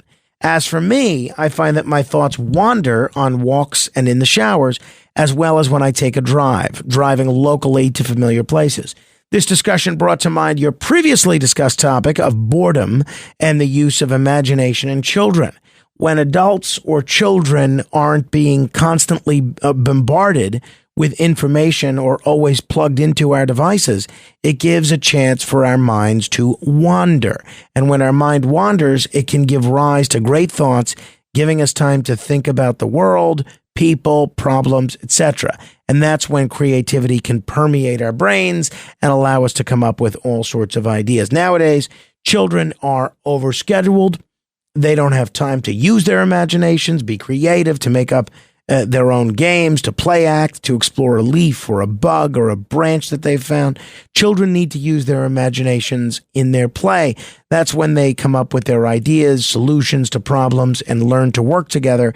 Some of their best programs may come to mind when they are bored. And we have to remember that we adults have to model the behaviors we want to see in our children. I think Mr. Reed and you made a good point that in order to express our ideas in our workplace, we have to feel safe, and the workplace has to be a place of support and encouragement. Ellen also writes that she also enjoyed the discussion with Virginia Postral about children's lack of reading for pleasure. Yeah, I thought that was an interesting interview as well. If you didn't get to hear it, I hope you'll check it out. You can go to redapplepodcastnetwork.com and just search Frank Morano interviews and more, or you can go to any podcast app and just type Frank Morano interviews and more, and you can see all of the individual interviews up there.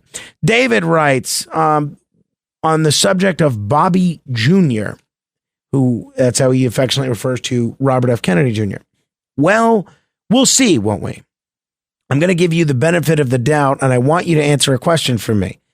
If Bobby Jr. were by some miracle actually able to get into the White House, how would he govern? Because as shown by the Jesse Ventura experience in Minnesota, he would be unlikely to get cooperation from either party, and getting anything done, neither the Democrats or Republicans would want to show the nation that an independent third-party candidate could succeed, and therefore would have much incentive to sabotage his agenda, even if it meant the country suffered for 4 years. I would also say that Bobby Jr. isn't a serious candidate because of the people he was considering to be his vice president, including Ventura. He writes Aaron Davis, but I think he means the Jets quarterback Aaron Rodgers, and who knows who else was on his celebrity pick list in order to get name recognition and attention. And he goes on to comment on who he did pick, Miss Shanahan, as his current vice president. Well, you bring up a very good point, David. And this is something that I'll bring up with Mr. Kennedy if we get to have him on the program again. But I honestly think that if an independent were to get elected president, it would be the biggest shock to the system that I think you would see Democrats and Republicans trying to do the same thing they did under Perot and basically co-opt a lot of the issues and make them Democratic or Republican issues because they're so popular. And I think, Kennedy has some issues that really appeal to the right wing, some that really appeal to the left wing, and some that nobody are talking about. And I think he could maybe work with the left wing folks on environmental stuff, work with the right wing folks on some issues about holding vaccine makers accountable. But I think so much of the rules, and we've talked about this, and this has gotten worse with the Chevron doctrine, so much of how policy gets made in America these days is with the people that are appointed to run every federal agency, the people that are regulating every entity. And I trust that, unlike Trump, who I voted for, he would actually pick people that would head all these agencies that would implement his version of what they should be. Sheila writes, loved the interview you did about trees being natural air conditioning. I'm a tree hugger, the only one in my neighborhood, sadly. I looked for the story in the Post. Can you forward the link to me? I'm not on Facebook. Thanks, Frank. Sheila, yeah, I thought that was a really interesting interview. If you didn't get to hear it, it's from Friday morning show, and I did link to that article on my Facebook page, facebook.com/Morano fan. Bernard Klein writes of the no mask policy, because we had talked, Dominic and I had spoken about California and New York moving to prohibit people from protesting in masks unless there's a medical need to have the mask. Bernard writes, what's the difference between anonymous protests online as opposed to participating in person? Well, here's the difference, Bernard. You can't block a bridge or spray paint a statue or physically assault someone online. And these people that are wearing these masks to these protests to do all those things are using these masks to hide their identity and keep them from being known. Period. All right. Michael writes, this is lengthy. I'm not going to read the whole thing. Hi, Frank. As a longtime listener of your show, I'm very disappointed in your recent interview with Manny Grossman, the Son of Sam YouTuber, who has gotten recent accolades for finding the first Son of Sam shooting victim, Wendy Savino.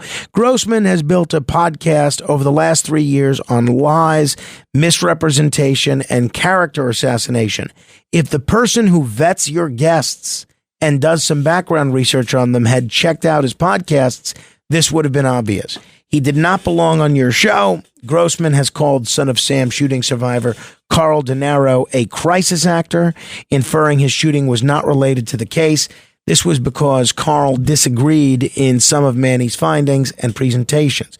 He continues to insult Carl to this day on his podcasts. He's also called out John Carr, the sister of Wheat Carr, in relation to the case Jellyhead, in reference to a very graphic picture of John with a fatal head wound from a gunshot wound. He goes on to explain his differences with Mr. Grossman. And then he says, I enjoy your show, Frank, but you really dropped the ball on this one. Don't worry. I'll continue to listen. Just try to research your guests better next time. Thanks, Michael. Well, Michael, I appreciate that. I appreciate the manner in which you were so thorough. I appreciate the fact that you said you would still keep listening, even though you didn't care for this particular guest. I appreciate all the supporting research you gave me on explaining the things you say. Look, I try to make this, especially for something like the Son of Sam case, which has a lot of people very curious about it. I try to make this a show where everybody can have a platform. No matter how wacky, no matter how interesting, no matter how offbeat, no matter how counterintuitive. In the case of Mr. Grossman, I thought it was a great interview, and not necessarily because of anything that I did, but I thought he was a great storyteller. I thought he raised some interesting issues. And if there was a failure in terms of follow-up questions or anything along those lines, that failure rests just with me. My wife wrote to me during that interview and said her only problem was she wished that it would be longer. So some people really were into it, others were not. All right. Kevin writes of one of the shows last week, hello, Frank. Fell off the planet for a while. Last Friday's show, I managed to fall into the segment with that lounge singer who was quite the character and whose name I didn't catch. But when he was calling the bus stops from a previous occupation, that was wonderful. I was hoping you would cut in at the end and add Anaheim, Azusa, and Cucamonga, as per Mel Blanc's character in the old Jack Benny radio shows. But then he goes on and mentions a couple other things about that program. Kevin, yeah, just to be clear, that was a clip from 12 years ago of Danny Aiello. Danny Aiello, who's a great actor and a regular guest of mine on the radio, that was him doing that because the gentleman, Stephen Maglio, that you referenced, talked about how Danny Aiello was sort of an inspiration for him to get into singing. And then he talked about how Danny had made that transition from working at the Port Authority to acting, and he could always still do the bus routes. And it was just fortuitous that we had that recording of Danny doing the bus routes. Let me squeeze in one more here. Aldo writes, glad your wife found her keys. Depending on how big your wife's bag was, that will happen a lot. Take it from experience. I heard my email over the air yesterday during the replayed podcast. I am not related to E. Frank. Oh, because Aldo signs his emails E. Pete, just using E. Pete as a pen name. So there you have it. All right. If we didn't, here, let me do one more here. Barbara writes, a valuable reminder. Hello, Frank. Let's update and add to don't put anything in writing that you wouldn't want read aloud in court to don't text, email, or put anything in writing you wouldn't want read aloud in court, which is a good reminder to all of us. I've seen variations on this quote, and I don't know the names of those who originally wrote them. Every show continues to be filled with interesting topics and your thoughtful, poignant views, 90% of which I agree with. Regards, Barbara. Just to be very clear, Barbara, I'm glad you listen, but it makes no difference to me whether you agree with 0% of what I say, as long as you just can keep listening. That's very nice. So, let's see here. No, okay. I guess we'll end it there. All right. If you didn't get a letter read on the air and you'd like to in the future, you can absolutely email me at frank.morano@redappleaudionetworks.com. Oh, in response to having Debbie Schlussel on Talking Movies on Friday, Gilda writes, anyone guest host that has Debbie Schlussel is purposely spewing hate and vitriol. Your shows lose credibility with her highlighted. I actually thought she was really interesting on Friday. I thought she raised a couple of good points. And one listener wrote to me that even when he disagrees with her, she just has, such an interesting way about bringing out her point. So I thought it was a good interview, and she'll continue to come back from time to time. And I'm sorry you're not crazy about it. Hopefully we do enough on this show that will keep you listening. That's the idea. It's like a Chinese buffet, a little bit here, a little bit there, boom, boom, boom, boom, boom. Everybody gets a little bit of something that they're interested in hearing. All right. That brings us to our conclusion of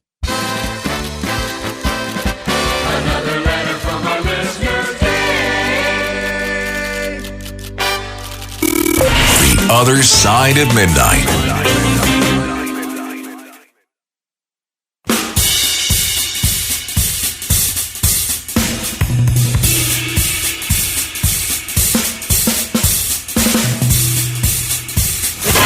It's The Other Side of Midnight with Frank Morano.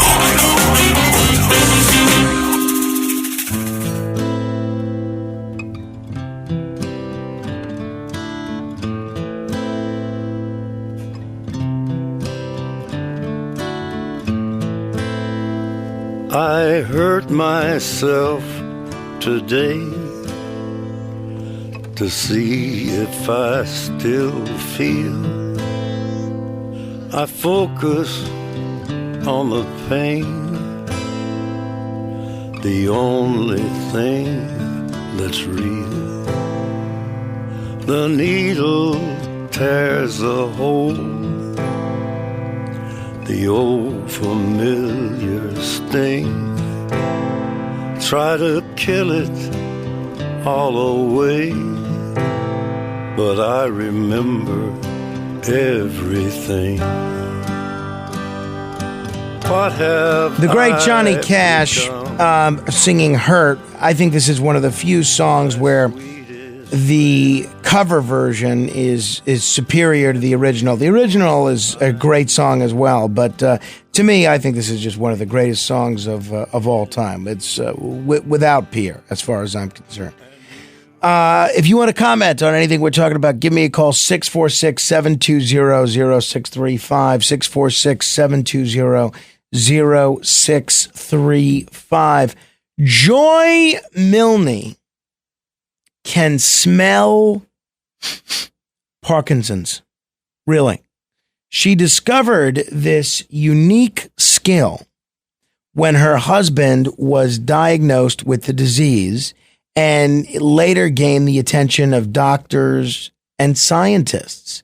It is a fascinating story that is currently informing all sorts of neurological research. It's really interesting.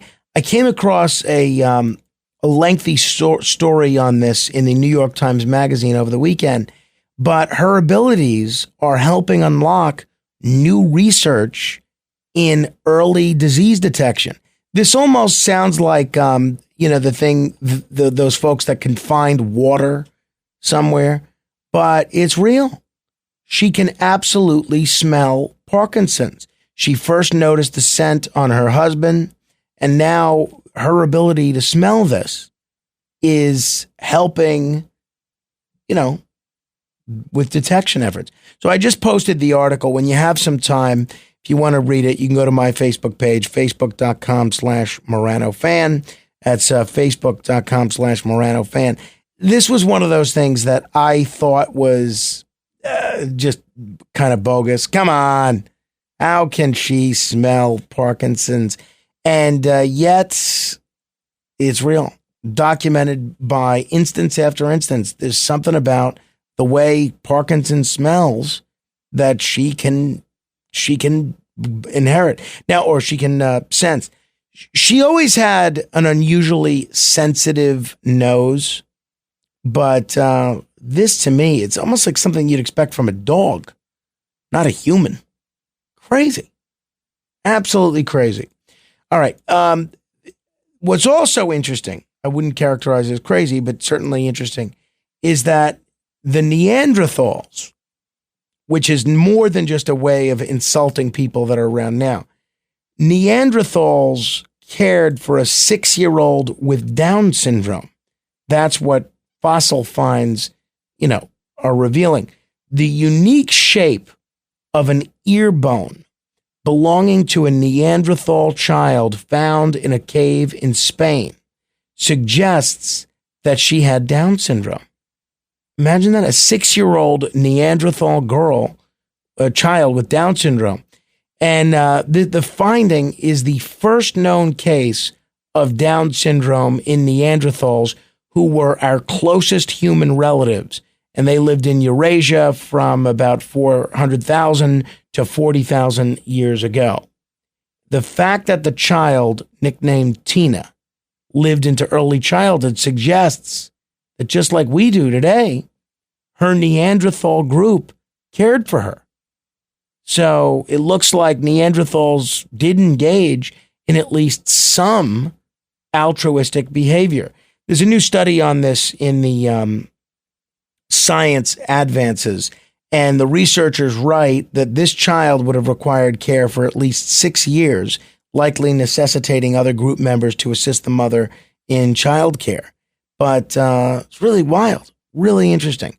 All right, 646-720-0635, 646-720-0635. Let me say hello to Greg in Arizona. Hi, Greg. Hey, Super. Hey, just want to back up for a sec. The book thing where you're getting a little crowded at home, the hell with everybody else.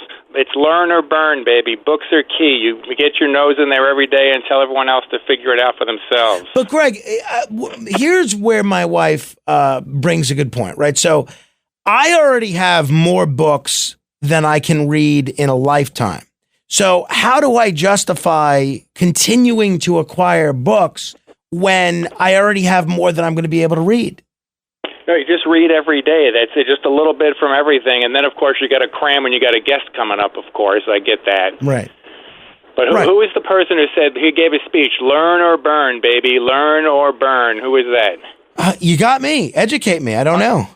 Martin Luther King. He's always, I have a dream. But, yeah, that was one of his kind of motivated me, actually. I was an average white kid. I thought, learn or burn goes to everybody. Well, I certainly agree. I try to, sometimes I feel a little guilty finding the time to read because there's always something else that I should be doing. Should I be sleeping right now? Should I be working out right now? Should I be trying to book a subject matter expert guest on the radio? Should I be trying to, find more advertisers? Should I be doing something at home? Should I be doing a chore at home? But I really do think that maybe that 45 minutes to an hour that I do find the time to read, I really do think that it helps settle my brain in a way that helps me be more effective at a lot of that other stuff. No, very true. But that's not why I called it, actually. But I'm a big book fan. I just wanted to touch on that. But on that murder case in Massachusetts, the O'Keefe murder, I listened to a radio show on my Talk Right app that has it's a host named Howie Carr. He's out of the Boston area. I was just on a panel with Howie Carr at the Talkers conference. He's on WRKO. Yeah, RKO, big station on the AM in Boston, and he's kind of a cross. I listen to his show about an hour a day, maybe, and his show is he's like a cross between Bob Grant and Greg Kelly with a little bit of Curtis peppered in there. He's got a real interesting way about him. But this O'Keefe case, there were a couple of things that they talked about in depth on Howie Carr's show. There was an anonymous tip in the very early stage of this initial investigation that redirected the whole, it exonerated people, redirected the whole case, and then picked up that chick as a suspect. And it was an anonymous tip that turned that whole case sideways, and then it went from there. There were deleted cell phone, as you mentioned, the deleted text messages. There were smashed up cell phones that Hillary Clinton would have envied. You know, the way she was smashing up phones and bleaching hard drives. There were tons of that.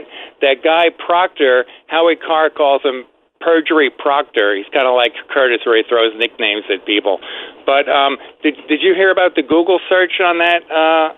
On that night? You know, my friend Lauren is a journalist who's been covering this. She mentioned that to me right before we were talking about this. Yeah. To take a body to die in 23-degree temperatures, you know, that's a tough Google search. No, it sure is. It sure is, Greg. Thank you. Anyway. I appreciate that. Look, it'll be interesting to see how this retrial goes now that Proctor is off the job. We'll see. Meantime, keep asking questions.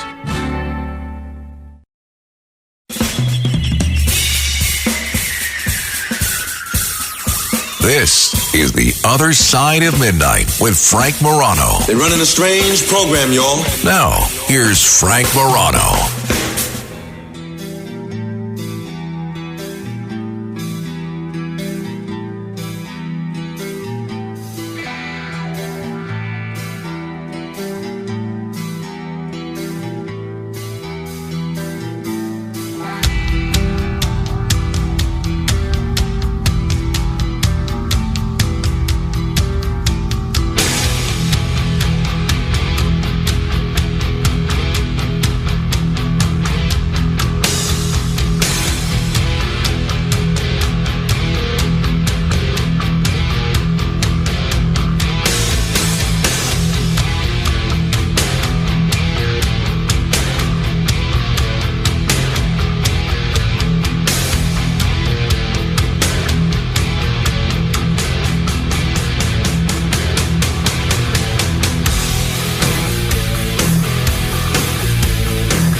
Here is something you don't need me to tell you. You are being fleeced. But according to a really interesting piece in the New York Times a week or so ago, the first of a series of investigative reports about drug pricing, Americans are being fleeced, and the Times reveals the often hidden impacts of PBMs, pharmacy benefit managers, on patients, employers, and the government. Now, I'll be honest, and I'm a little embarrassed about this because my dad was in the healthcare industry for 30 years, and he was always pretty good about sharing his insights with me about the healthcare business and all sorts of other things. I had heard the term pharmacy benefit manager. I had no idea what a pharmacy benefit manager actually is.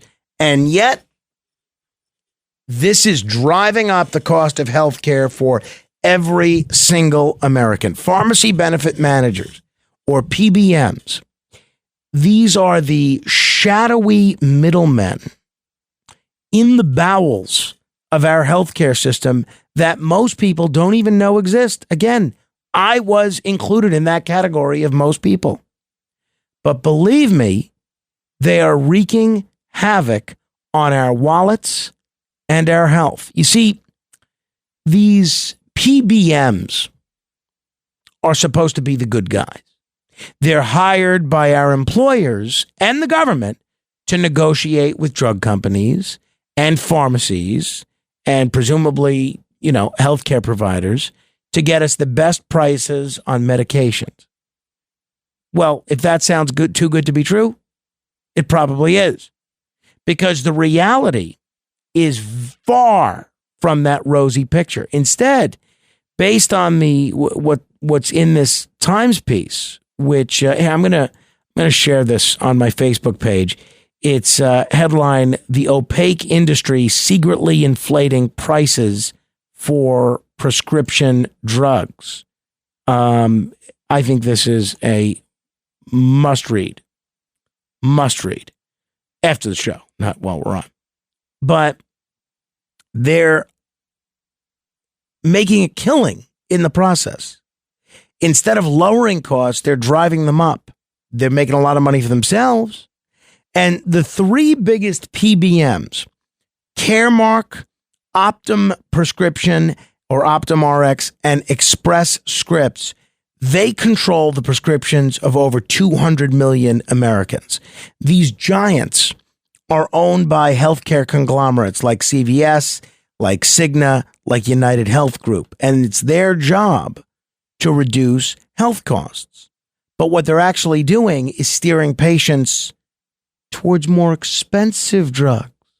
They're charging massive markups on cheap medicines and raking in billions in hidden fees. Imagine this. You're struggling to pay for your cancer medication, and your PBM is overcharging your health plan by $120,000 a year for that drug. And by the way, this is what's going on. Or picture being forced to use a more expensive pain medication because your PBM refuses to cover the cheaper, equally effective alternative. This is happening all across the country to millions of Americans. These PBMs are wolves in sheep's clothing. They claim to save money, but in reality, they inflate prices so they can pocket the difference. They charge multiple times the wholesale price of these drugs. They keep the profits for themselves and leave patients and taxpayers to pick up the tab. In this Times piece, they chronicle the story of Joseph Kaplan, a 77-year-old retiree in New Jersey. Express Scripts wanted him to pay $211 for a 3-month supply of his allergy drug when he could have paid just $22 at Costco. Think about that. $211 versus $22. Not an isolated incident at all. This is the norm. These PBMs are systematically overcharging us and making obscene profits, all while we suffer. And it gets worse. They're driving independent pharmacies out of business by not paying them enough to cover costs, especially in poorer communities where healthcare access can already be limited at times. They delay or prevent patients from getting their medications, and it leads to serious health consequences. And let's not forget about the recent mergers that have made these PBMs even more powerful. Now they control about 80% of all prescriptions in this country. 80%! They've created subsidiaries to harvest billions in fees from drug companies. And because of loopholes, they don't have to share these profits with employers or patients. They've turned our healthcare system into a cash cow for themselves while we pay the price. And it's not just about high drug prices, although that's a big deal. It's about greed. It's about corruption and a healthcare system that prioritizes profits over people. You know, I went to the doctor, a couple of weeks ago, and I got some psoriasis medication for, my neck, my face, and my scalp, torso, and it works really well. But then the doctor, or the physician's assistant, prescribed me another medication to use after the psoriasis was all cleared up, kind of like a maintenance medication. So put it on the same spots on your face when you're all done, and that should help. The medicine with my insurance for the maintenance was something like $150. And I think that was generic. It's crazy what's going on. You have millions of Americans who are forced to choose every day between paying for their medication and putting food on the table. It's about a system that is rigged against us, the ordinary people. So what can we do? I mean, I think we start by demanding some sort of transparency. We need the lawmakers at the state level, the federal level, to hold these PBMs accountable. We need to push for regulations that put patients first. It's time to shine a light on these hidden middlemen that nobody knows about with their nefarious practices. We deserve better. Time for a change. If you have a thought, an insight, or if you have some experience with these PBMs, give me a call, 646-720-0635, 646-720-0635. Here is the Arkansas Attorney General talking about a lawsuit that he's bringing against these pharmacy benefit managers.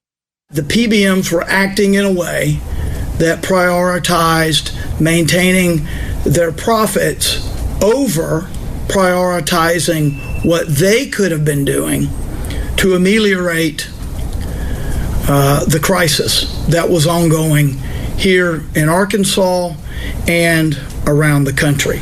One of the reporters in this Time story, there are two, Rebecca Robbins and Reed Abelson. Rebecca Robbins was on the New York Times YouTube explaining how PBM is driving up the cost, being the middleman. These benefit managers actually drive up costs. And that's because these pharmacy benefit managers are taking a cut. They make billions of dollars in fees from drug companies. They might overcharge by tens of thousands of dollars for the cost of a drug. And they keep most of that in the form of pure profit. Oof. Now, look, we live in a capitalist society. I'm not begrudging them for making a couple of bucks.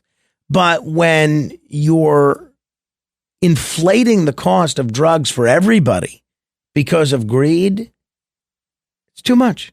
Too much, sorry. 646-720-0635, 646-720-0635. Let me begin with the original Rick in original Jersey. Hi, Rick. Yeah, good morning, Frank. Morning. About the inflated drug let me turn around the radio. I just All right, Rick, I'm going to put you back on hold. You let us know when you're ready. We'll get to you whenever's convenient for you. Johnny is in Sullivan. Hi, Johnny. Hi, Frank. Howie. Originally, I was going to call about this guy Proctor with that Massachusetts case. Mm-hmm. When I heard you go into the story from the New York Times with this pharmaceutical issue, I said, holy crap. I got to get on the air and say what's just happened to me. Right now, Frank, you're talking to a walking dead man. Oh, boy. I just found out that my afibrillation has come back. I had it cured back in the year 2017. And through my insurance, through my local 3 insurance, I had Express Scripts. And I had to be on blood thinners called Eliquis, which is, very expensive. Right. If you have a gap with the insurance, one time I had to lay out $200 for it because I needed it. And eventually my cardiologist in Mount Sinai cured my problem, and I was fine. He did warn me to stop whatever you don't go back to drinking because you can get the problem back again. And I thought he was just saying that because he was so proud of the fact that I had lost 90 pounds. Right. Well, eventually he was right because, I tend to have a couple here and there and whatnot, more than a couple. And I found out recently that my afibrillation has come back. So my doctor up here in Middletown Medical told me, okay, you have to go see a cardiologist again. We may be able to reverse this, provided that you completely stop drinking. He said, you must get on blood thinners. I said, no, I'm aware of that. So what he did is he forwarded a prescription to my pharmacy over in Price Chopper for Eliquis. This was just on Friday, just the other day. So while I'm working, I got a frantic phone call from my pharmacist who knows me personally. She's saying, John, I need to talk to you. She goes, your blood pressure medicine is only like $20 and everything. Everything all that is fine. I says, well, I don't have a refill for that. We already took care of that. She goes, yeah, but they just called in. They just emailed in the Eliquis, the blood thinner. She says, you absolutely must be on this medication. You are guaranteed a deathly stroke. I said, well, I know that I have to be on the blood thinner. So what's the issue here? She goes, it's $1,800 with your insurance. Whoa. I said, hold on a second. That cannot be right. She said, John, for the last hour and a half, we've been going through every angle to correct this, either through coupons, to one other insurance, to Express Scripts, who, by the way, now is claiming that they're not even your pharmaceutical, your insurance carrier anymore. And there's no way around this. I mean, we even went online with Eloquist to see what kind of method we could have to reduce it. There's no way out. The cheapest we can do for you is $1,800 a month, and you have to take 2 pills a day of this, or you are guaranteed a deathly stroke. So right now, Frank, you are talking to a walking dead man. By the way, I will not mail you my novel if you have that issue with books in that room, because I don't want to cause you more problems. But hopefully one day you have me on so I can talk about it before I die. And if I could somehow get my hands on each and every individual that has their face involved in this, I would strangle to death each and every one of them. I don't care I'm saying this on national TV, radio, because where is the Congress about this? Where are the lawmakers about this? Somebody's getting a kickback about this. So, I mean, I don't know what to tell. I told everybody, listen, you're talking to a walking dead man. I mean, every day in life, we roll the dice. We hope that we don't get mugged. We hope we get through the day without a drunk driver hitting us. We hope we go through the day without losing our job. Well, that's life. It's called rolling the dice. Now I'm rolling the dice on top of rolling the dice. So it's like, I don't know what to tell you, but when you brought up this topic just now, I said I got to get on the air. And I wouldn't be making this up. No, I believe you. I feel terrible for what you're going through, both health-wise and financially. And unfortunately, as chronicled in this story here, you're not the only one getting ripped off. It looks like everybody is getting ripped off, and the more serious ailment you have, it looks like the more ripped off you're getting. And it's not just the patients. People might say, okay, well, what do I care if I'm not sick? The taxpayers are getting ripped off. They chronicle one guy who had gastrointestinal cancer, and CVS was charging Oklahoma $138,000 a year for one type of medication. But the online portal that you can use to buy drugs wholesale indicated that he could pay for the same drug $14,000. Now think about that. I mean, basically, these PBMs are just pocketing all that money. They're paying the wholesale price, and they're pocketing the other $24,000. It's crazy. Johnny, good luck to you, and I will have you on the radio to talk about your novel soon. 646-720-0635. 646-720-0635. Original Rick. Sorry about that, Frank. I have a radio of you on in every room. And Thank you. Okay. Now, can't begrudge you if you're listening to this show, believe me. Three times. Three radios. Thank you. Anyway, about the prescription drugs. I was, 2019, I was diagnosed with hepatitis C. And they told me I had 2 years to live unless I got cured. So the medicine is $26,000 a month for 3 months. $78,000, and my insurance wouldn't cover it. So I'm going crazy. How do I find? I want to live. I find that the same pill from the same American manufacturer, it's made in, I believe, in America, is $9 a pill. From $902 a pill here to $9, 100 times less in India for the same medication. It's 10,000% less. So I was trying to figure out how I could live 90 days in India, so I can, because it takes 90 days to get cured, and do it because I wanted to live. I mean, it was going to be cheaper to go there and stay in a hotel in India and get it at $9 a pill than $900. And I found there was a cottage industry in India where doctors will prescribe it for you and mail it for like a $5,000 charge, and then mail you the prescription for $760-something, which is what it is at $9 a pill.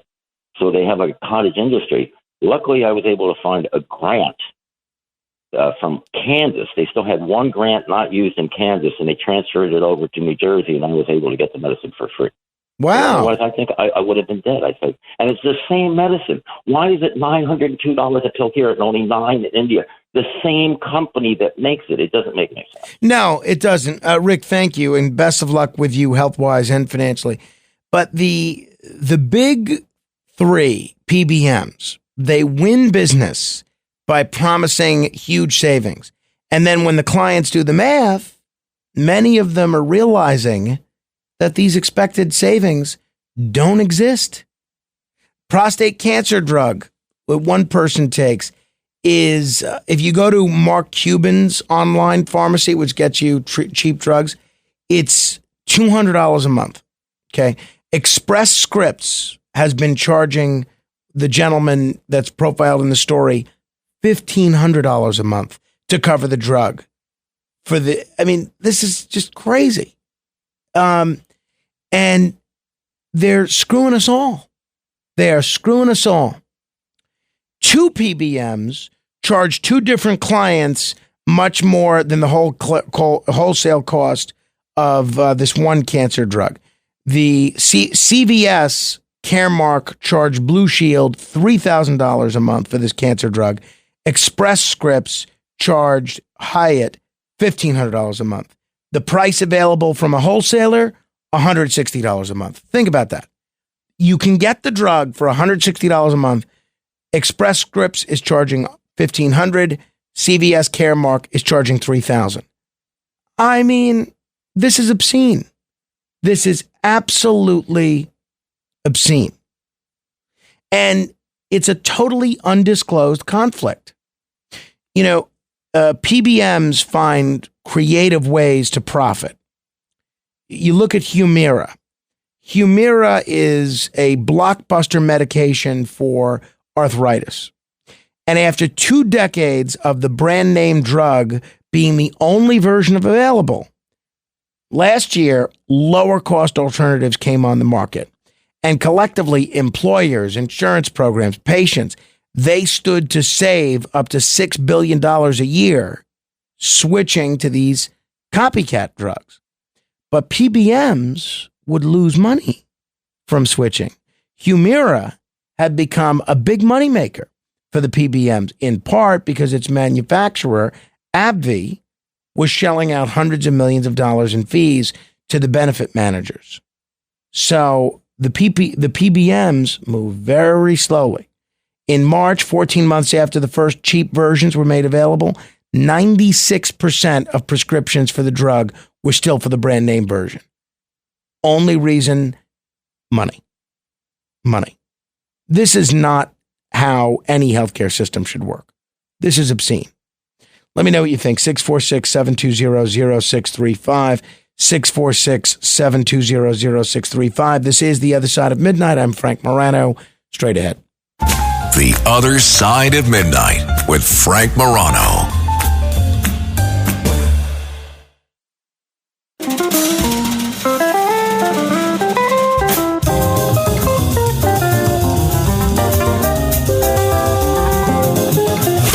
It's The Other Side of Midnight with Frank Morano.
This is Seven Nation Army by the White Stripes. If you ever want to know what kind of music we're playing on the show, just join our Facebook group.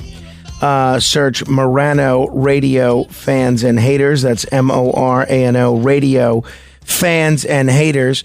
So I had my whole professional, civic, personal, whatever, digital life on an external hard drive. I have had this hard drive for maybe about 7 or 8 years, and I thought that I was being incredibly responsible. When I left a radio station that I was working at to come here 4 years ago, I made sure all of the shows that I had done there were backed up on this hard drive.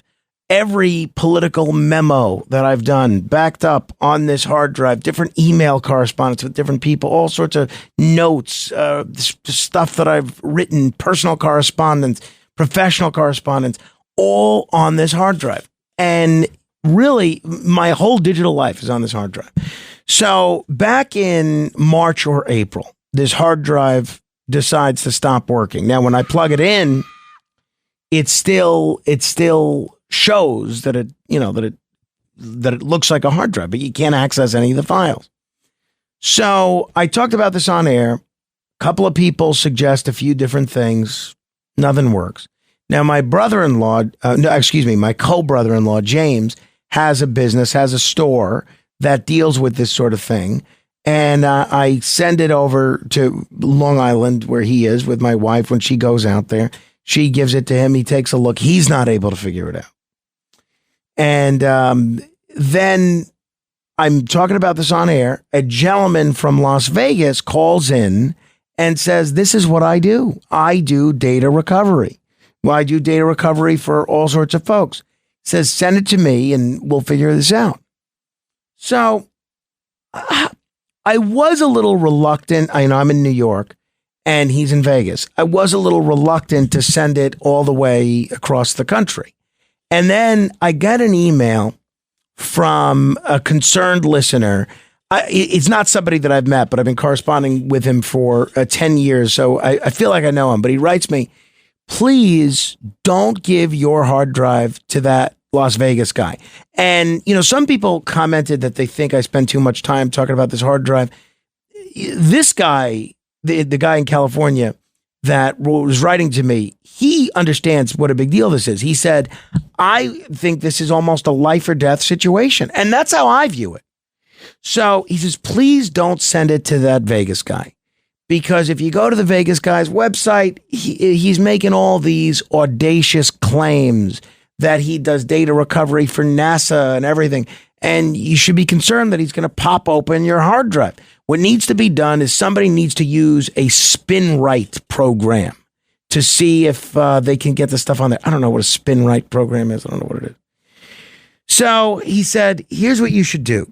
There's a Best Buy not far from you. They have the Geek Squad. They'll probably have one of these spin right programs that they could plug it in and see if they can get your data off. I said, okay, I'll try it. It's right by me. Okay, I'll go over there. May 18th, I go over there. They try to plug it into something. They can't get any of the data off of here. And they say, all right, we're going to have to send it to our data recovery specialists. It's going to be between 2 and 6 weeks before someone calls you. They're going to call you and ask you if you want to move forward with this. They'll tell you a price. They'll tell you if they can fix it, number one, or recover it. 2, they'll tell you how much it is. And then they'll ask if you want to go forward with it. I said, all right, I'm not crazy about sending it out anywhere, but if that's what we have to do, that's what we'll do. So I leave Best Buy, and it's killed me since May 18th, well, really since March, to not have any access to the files that are on this hard drive. I can't tell you how every time someone dies, I've interviewed them, and I'd love to be able to play clips on this, from my interviews with them, and I can't access it.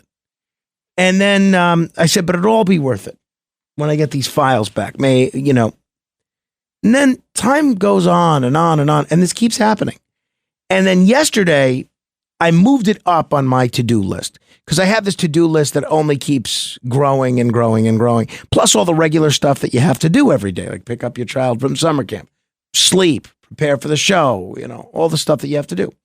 And, my wife usually throws 3 or 4 chores at me day of that need immediate attention. So I said, all right, I'm going to call these guys and find out why I haven't heard anything from them about my hard drive. So I call Best Buy customer support. I double and triple check the number to make sure that I'm not going to get scammed. Double check the number. I called them. All right. What's your phone number associated with the account? I give them my phone number. Okay. What's your email address associated with the account? Give them my email. They say, all right. Of course, the first gentleman is David, but he's clearly not in this country. He's somewhere else. And he says, all right, well, we don't show any record of any service order with that phone number or email address. Could it be under another phone number? Could it be under another name or email address? Yeah, maybe it's this phone number. No, nothing. Could it be another email address? Sure, try this one. Nothing. They said, do you have the service number? I said, no. I don't have the service number. I think that I left that in my car, which my wife just took to go do something else, run an errand. Said, well, we can't help you.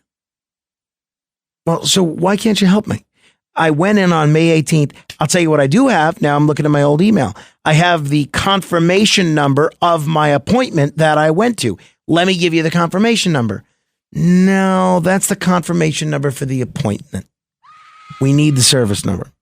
Now, I am a pretty cool, calm, and collected guy. Really, really. I mean, the guys here at the radio station will tell you, even when things are going haywire, I am remaining calm, not flipping out. I am cool, calm, and collected. My neighbor, Nick, described me recently as the most chill person of all time. I'm not getting crazy. I am cool as a cucumber. I'm like, Joe Camel, right? Or a Fonzie, better analogy. So I'm starting to lose my temper a little bit because now this has gone on for 45 minutes to an hour. And the thing that kills me even more about not getting what I want from a customer service person is the amount of time that I'm losing because I'm looking at the time. First of all, there was a radio program on at the time that I wanted to listen to, and I'm missing the radio program. Second, I am missing out on the opportunity to do other things that I need to get done.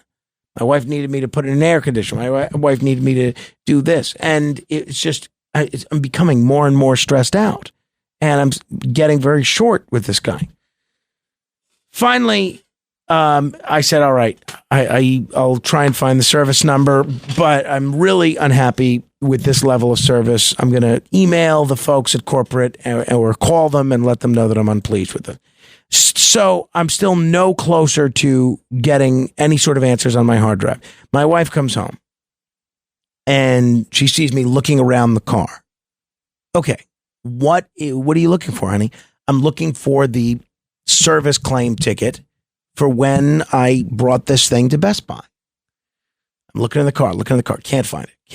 I said, maybe it's in my mess of an office, which now my cleaning this office, I'm off Friday for the 4th of July holiday. I think I'm going to spend a good portion of Friday cleaning this office because it's now a very sore subject in our household.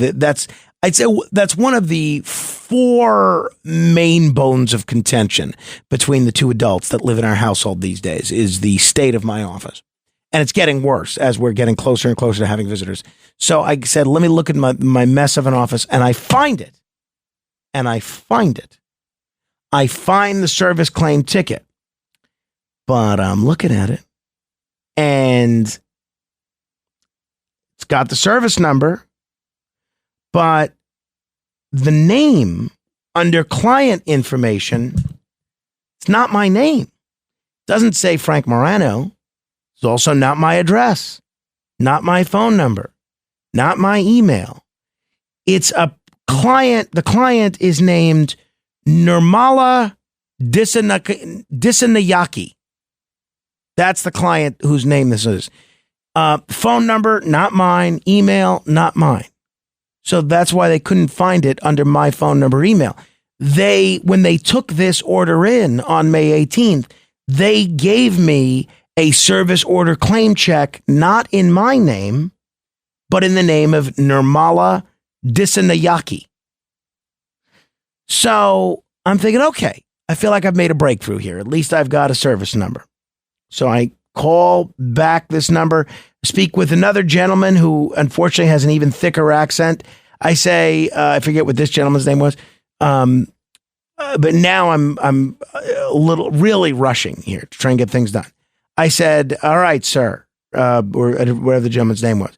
I got the service order number here. It's 004-69-346-405-677. Oh, and by the way, in the last call, I had to give my phone number 5 different times. It was really just, I get more and more frustrated each time. So I said, this is not my name on this here. They said, all right. And they looked up the problem. They found the service ticket for it. They said, all right, well, it shows that the repair was completed. I said, it was? I said, well, how much was it? They said, we don't have that information. And they said, do you want an appointment to go to the store and pick it up? I said, yes. They said, all right, you can go at 7:40. And I said, but is it going to be a problem that there's a different name on this account?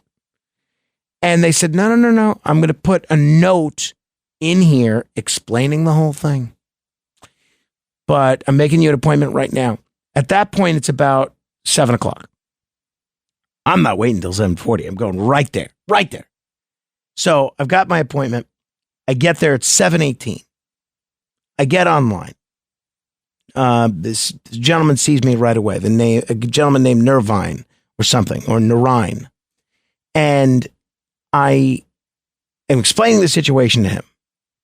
And he comes back out holding my hard drive. And I'm thinking, wow, my goodness, he's got my hard drive here. Oh, and the guy on the phone said that it had arrived on June 19th. So it's been sitting there since June 19th. I'm thinking, is it possible? Did he fix it? Did he have my data? So I say, Narine, what happened? He said, well, it says here they tried to get in touch with you. And you said not to do anything. I said, what?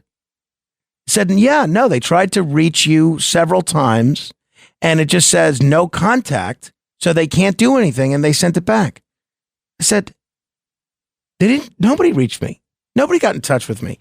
You probably were trying to reach this guy Nirmala Dissanayake at this other phone number that's not mine. And meanwhile, I emailed this guy Nirmala Dissanayake to see if he had heard anything. I haven't heard back from him yet. And they said, all right, well, okay, that makes sense. I said, all right, well, I said, what are my options? They said, all right, we could try and send it out again and start this whole process from the beginning. No way, no how. I'm going to send it to this Vegas guy that's claiming to fix stuff for NASA. So I said, no, just give it to me. I have no confidence that you're going to be able to do this. You couldn't even get my actual name on the ticket here. Just give it to me. I'll take it and go bring it elsewhere.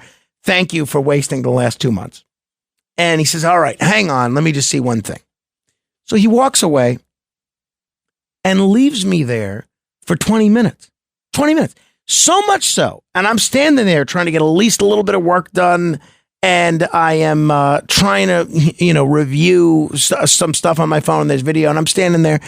And a woman comes over to me and she says, hey, are you one of the geeks? I said, well, it's kind of insulting. And I said, no, I'm way too cool to be a geek. She says, well, geeks are cool. And, we have a whole exchange. And she said, no, seriously, do you work here? I said, no, I don't work here. She said, well, what are you doing here? I said, I'm waiting for somebody to come back. And so finally at 7:42, the guy comes back.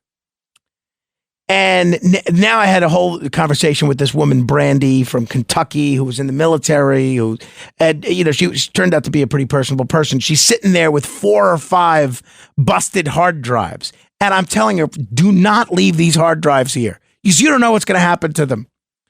So, but, she's a nice lady. Hopefully, she seemed really attuned to this stuff. So hopefully she figured something out. So Narayan comes back and he says, I'm sorry. My manager isn't here. And because this is not in your name, I can't give this back to you. I said, Narayan, you're kidding me, right? I brought you this hard drive months ago to fix. You never reached out to me. No one else did. You didn't fix it. It's been here since June 19th. Nobody told me it was here since June 19th. Had I not called and figured out what was going on here, it would still be here in perpetuity till kingdom come. And now you're telling me you can't even give me back my broken hard drive. And he says, yeah, I know it sounds ridiculous. I believe you, but I can't do it. Only Nelson, the manager, can. I said, well, can we call Nelson? And figure out, now he's here between 9 and 5 tomorrow. You can come back and we could try and do this tomorrow.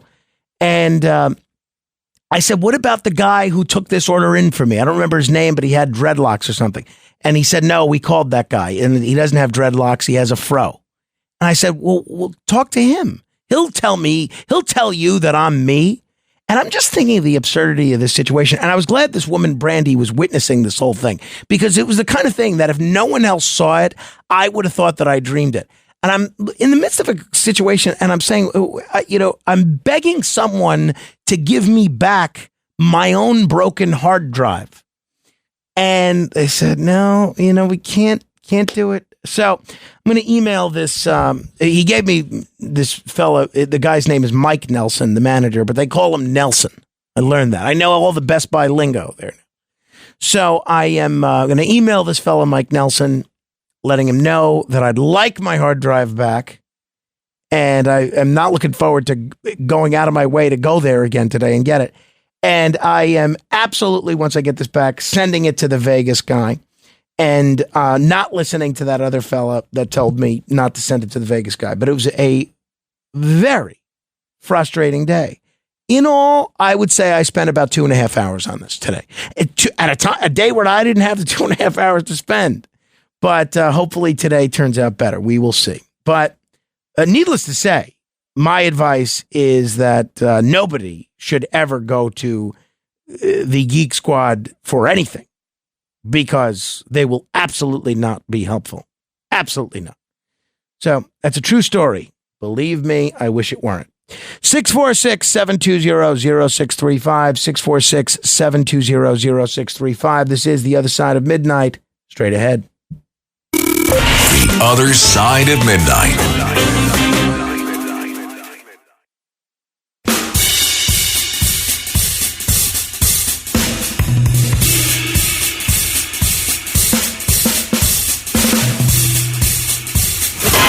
It's The Other Side of Midnight with Frank Morano. Have you seen her? So bad and pretty, moving with a style and ease. And I feel her from across the room. Yes, it's love in the 3rd degree. Ooh, baby, baby, won't you turn your head my way?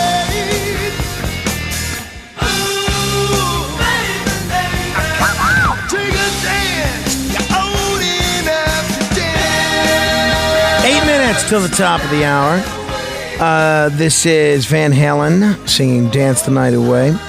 A triceratops-like fossil with strange asymmetrical horns may represent a new species of dinosaur. The fossil was found in Montana in 2019, and it has 2 horns on its huge frill and 2 more above its eyes, a pattern never seen before in ceratopsian dinosaurs. Scientists told Science, that's the name of the journal Science, they are unsure whether Lokaceratops rangiformis, which is named after the blade-wielding Norse god Loki, represented a new species. Ceratopsians show significant variation in headgear. If it is, it could mean as many as 5 similar species coexisted in the area 78 million years ago. Western North America has seen a fossil boom in recent years, revealing a greater diversity of dinosaur species than previously thought. So that's pretty cool from my perspective anyway. 646-720-0635. Barbara is in Floral Park. Hi, Barbara. Hi, good morning. Morning. I was listening to that gentleman that was having an issue with the Eliquis. My husband has gone through something very similar. We were paying $482.50 a month. I did some digging and found that Bristol Myers Squibb has a patient assistance foundation, and they helped us a lot. And right now we've gotten to the point where we get it monthly for free. Oh, wow. I have the number that he could call. There is a little bit of an application, that he's got to fill out, but it's sure worth a shot. All right, well, yeah, sure. You can give the number if people want to take it. I'm not endorsing this program or anything, but sure, go ahead. It's just, I've done it for 2 years now, and it's a savior. It really is. 800-736-0003. And it's the Bristol Myers Squibb Patient Assistance Foundation. All right, give us the number one more time, Barbara, in case people want to take it. Sure. 800-736-0003. All right, thank you, Barbara. I appreciate that. Thank you. Good stuff. Have a wonderful day. You too. Thanks. See, you like that. Listeners looking out for one another. It's nice to hear. On the plus side, remains.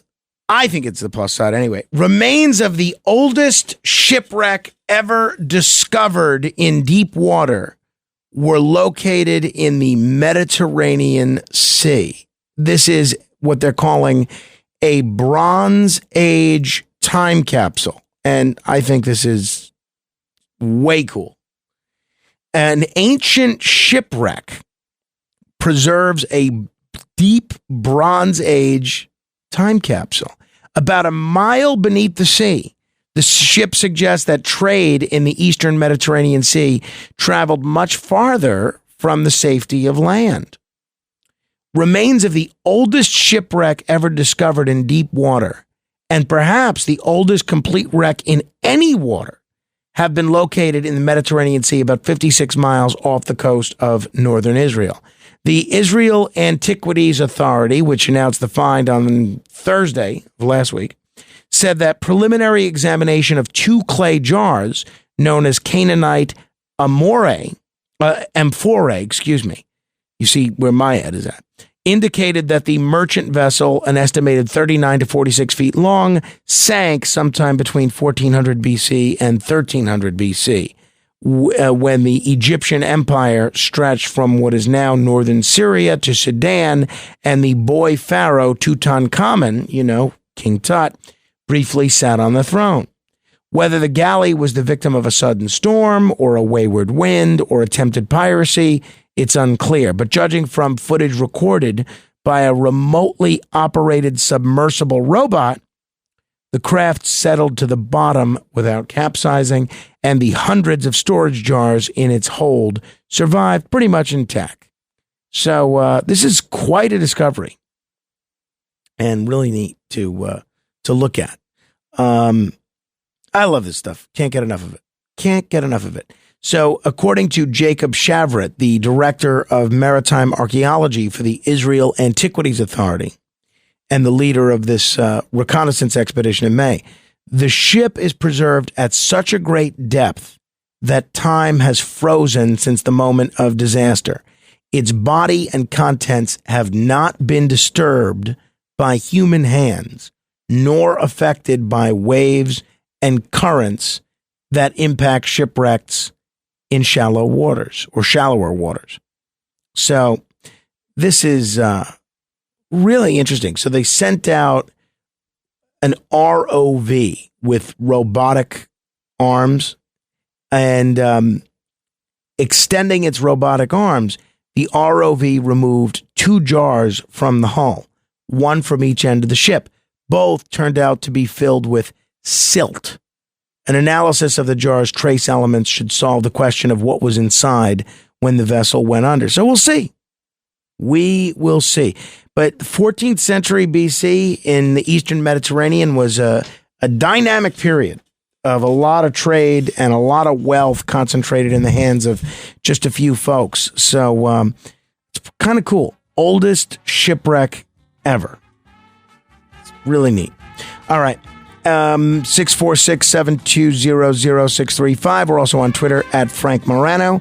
It's Frank, Morano. And you can also email me, frank.morano@redappleaudionetworks.com.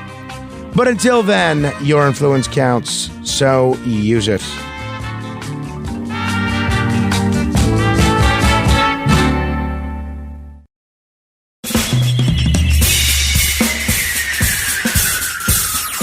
This is The Other Side of Midnight with Frank Morano. They're running a strange program, y'all. Now, here's Frank Morano.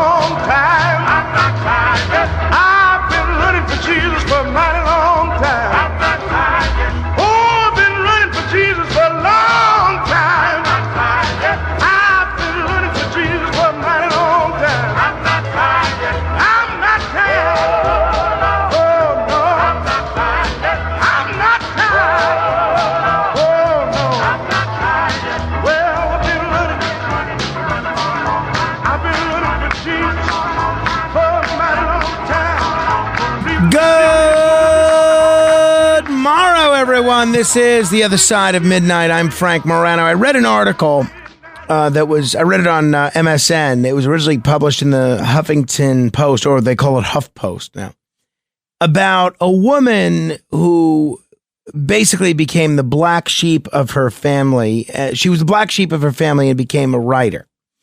And basically the headline is, "My dad belittled my work for years. Then I received an email that told a very different story." And in the article, she writes, and the writer's name is Susan Shapiro.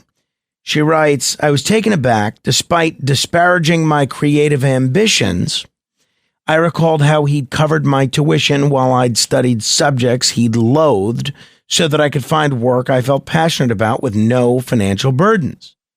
Quote, Shirley's illness and death were so tragic, I thought you were saying I was too. Of course, you're not tragic, he told me. Was that because my father had saved me before I was even born? I'm sorry I was a disappointment to you, I said quietly. What are you talking about?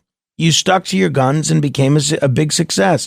I wish I'd given you grandchildren, I confessed. I have lots of regrets myself, he admitted. That's the back and forth between her and her father. So 2 years, I'm reading this essay from Susan Shapiro.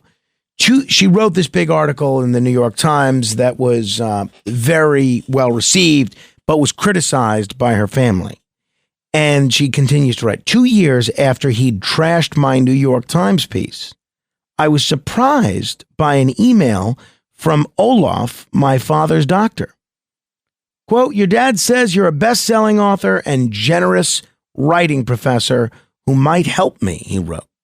Since my father was sick with a weakened heart and kidneys, I was on a plane, rushing back to Detroit to see him. Olaf wanted help publishing an essay. Confused and floored by the flattery from my cantankerous parent, I promised, you fix my pop, I'll fix your pages. Thanks to my father, I had a great life too. I love the way he withdrew his regrets as he stood up to give me a hug, not knowing it would be our last. A few months later, before I had the chance to visit again, over the winter holiday, my mother texted me to say Dad had been rushed to intensive care in heart failure, and she told me he'd recited Edgar Allan Poe's The Raven to the nurses and physicians, delirious from medication.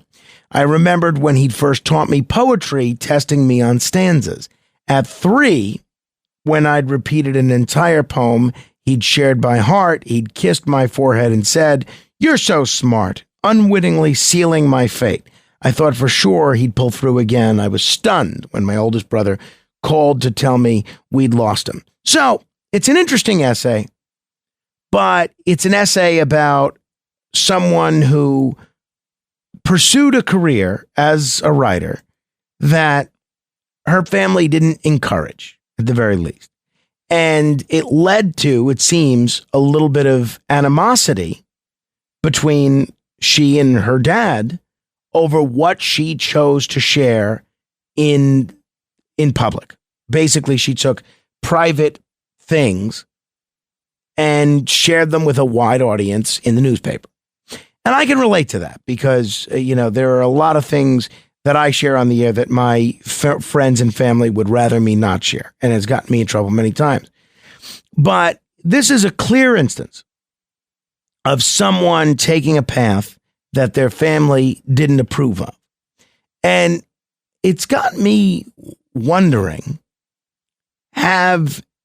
did you become something that your parents were not supportive of? Now, mainly as an occupation or maybe even a lifestyle, not necessarily something like sexual orientation, but something that your parents didn't approve of that you became.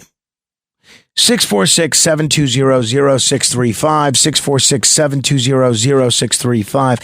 One of the people that I really so admired was a gentleman named Herb London, a brilliant writer, essayist, storyteller, who was the dean of the Gallatin School of Individualized Study at New York University, and he was a close friend of mine.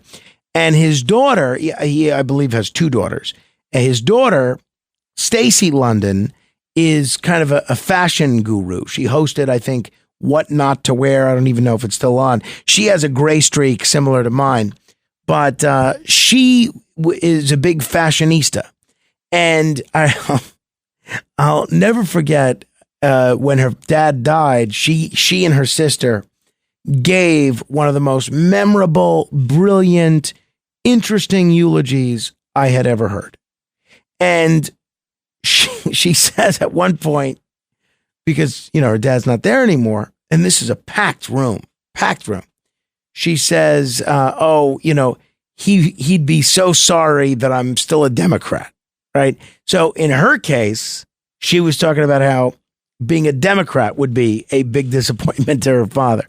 But it really, I've been very lucky for the most part to have very, very supportive parents of everything that I've wanted to do, for the most part. Nobody's ever said, don't do that. What are you doing that for? Why don't you do this? Nobody's really ever said, that has no chance of working. Why pursue that? They've always been incredibly encouraging. Almost so, I, from a young age, always read a lot of stories about people that had succeeded in a lot of different fields, whether the field was filmmaking or politics or broadcasting or anything, athletics. And I would so often seemingly hear the same story of, my parents were totally against me pursuing this as a career. My parents told me not to do it. And my parents were always so supportive of everything I ever wanted to do that I almost felt guilty. I said, well, maybe I'm never going to be a massive success like these other guys do because they had to want it more. They had to work harder because their parents didn't encourage them and were against what they were doing. And I never had that, never experienced it. So it got me wondering if you've ever been in that position. Did you become something that your parents weren't supportive of? 646-720-0635. 646-720-0635. A question. Since before your sun burned hot in space and before your race was born, I have awaited a question. Because sometimes it can get pretty heated. Sometimes it leads to far beyond charting a certain path professionally or politically or religiously or whatever. And sometimes it can get very personal, very personal. You know, I really do give a lot of credit to my mother-in-law, not to make this so, personal. But, my mother-in-law is a very devout evangelical Christian. And she and her husband, who I never got to meet, he passed away before I had met my wife. They raised 9 children, all to be evangelical Christians. And one of her children first became an observant Jew and then an Orthodox Jew. Now, an ultra-Orthodox Jew living in a heavily Orthodox Jewish community. And I know this has got to drive my mother-in-law absolutely crazy. I know it. And she's made some comments about how, she's not pleased that Deborah is pursuing, this kind of a lifestyle. But she still does not really let it get in the way of her being a loving mother and grandmother to Deborah's child. And I give her credit for that because I know in her heart of hearts, this really irks her. And it's easy to have a great relationship with your child when they're doing something that you approve of and that you love and you think it's great. But when your child is doing something that you absolutely detest, whether it's a job, whether it's a lifestyle, whether it's dating the wrong person, that's really when it becomes difficult for both of you to do that sort of thing. So to maintain a good relationship. So I'm curious how prevalent this is. Is someone pursuing a career that was very different, or if it's not a career, maybe a religion, a lifestyle that is very, very different from what your parents encouraged you to do. 646-720-0635, 646-720-0635. The lovely Lisa is in Connecticut. Hello, Lisa. Hi. So it's so funny because my whole life, right? My mom and dad, they wanted me to be a professional golfer. Really? Why a professional golfer? I was in tournaments when I was a kid. I used to play in tournaments when I was a kid. They wanted me to be like the next Jan Stevenson or be a lawyer, which I was on the way to, that's what I thought I was going to go do and maybe be in forensics. And I wanted to study under Dr. Henry Lee at University of New Haven. I got into Fairfield University, this and that. But then I ended up changing my mind and I wanted to pursue music. Now, it's ironic because my mom, she made the Rockettes when she was younger, and it was always a thing where my grandmother back in the day, it was in Connecticut, she was like, you can't leave Connecticut to go to New York to do that, because it's not safe. New York City's not safe.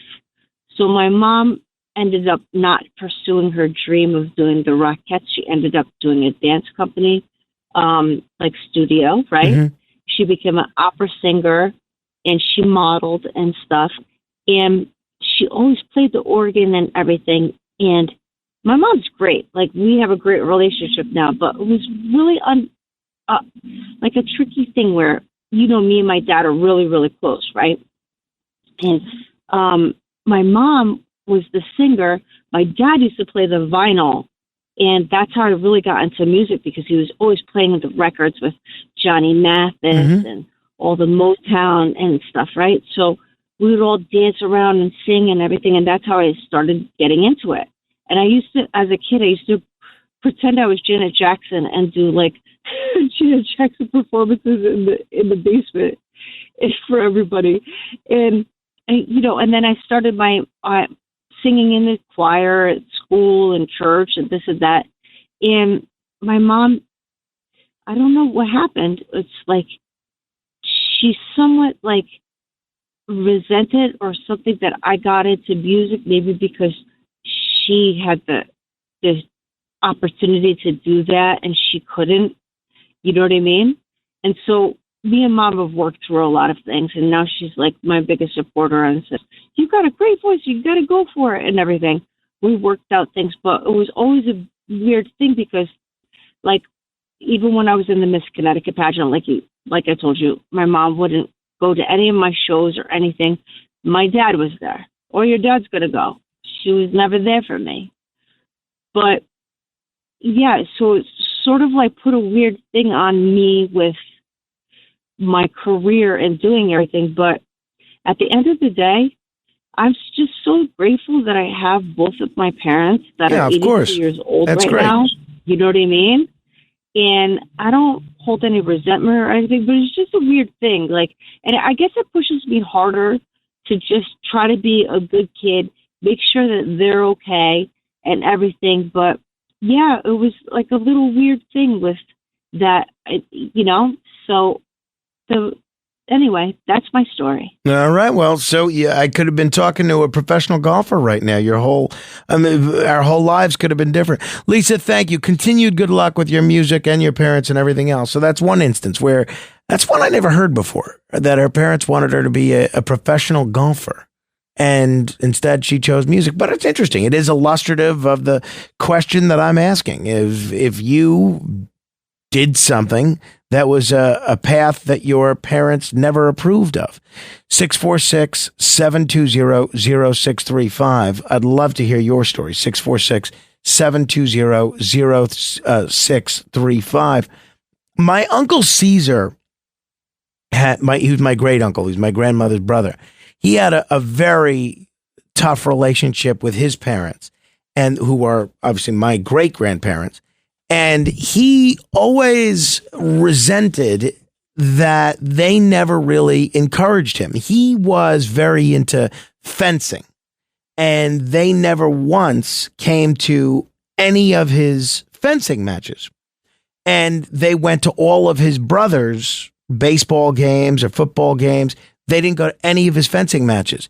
And my Uncle Caesar was very, very sharp until, literally the day he died. And I was out in California for his 90th birthday, and he's driving me around, and he's telling some stories about the family and his upbringing and everything, and his relationships. And he's 90, and he's telling me stories from when he was 10 about how upset he was that his parents never came to any of his fencing matches. 80 years later. He was still really upset about it, really still stuck with him. And he said that was basically a pattern that played itself out for the rest of their the rest of their relationship. They never really got behind anything that he did, and he kind of felt like, I don't know, the other child, for lack of a better description. 646-720-0635 if you have a similar story. Want to thank, we have Matt Blaze and Tony both out today. Want to thank Christian Matos, who's been with us before. And he is kind enough to pitch in the Matt Blaze role. And then also Elias, who's actually doing double duty today, doing multiple people's jobs. I always remember when I always think of this subject, whenever this comes up, of parents not approving of their children's lifestyle. I always think of Krusty the Clown on The Simpsons. Krusty the Clown, his father did not approve of his career path at all. Not at all. His father didn't want him to be a clown, wanted him to be a rabbi. First of all, my real name isn't Krusty the Clown. It's Herschel Kristofsky. My father was a rabbi. His father was a rabbi. His father's father... Well, you get the idea. My father was the most respected man in the Lower East Side of Springfield. People would come from miles around to ask his advice. Reb Kristofsky, should I finish college? Yes, no one is poor except he who lacks knowledge. Rabbi, should I have another child? Yes, another child would be a blessing on your house. Rabbi, should I buy a Chrysler? Could you rephrase that as an ethical question? Is it right to buy a Chrysler? Oh, yes. For great is the car with power steering and Dynaflow suspension. Papa, when I grow up, can I be a clown? No, clown is not a respected member of the community. I want to make people laugh. Herschel, life is not fun. Life is serious. Seltzers for drinking, not for spraying. Fryers for noshing, not for throwing. Papa, can't... But nothing. Do as I say, or you'll get such a zitz that you won't even know what hit you. Dad wanted me to follow in his footsteps, but the pull of clowning was too strong. I got my first big laughs at yeshiva impersonating my father. Blah, blah, blah, blah, Moses. Blah, blah, blah, blah, some bread.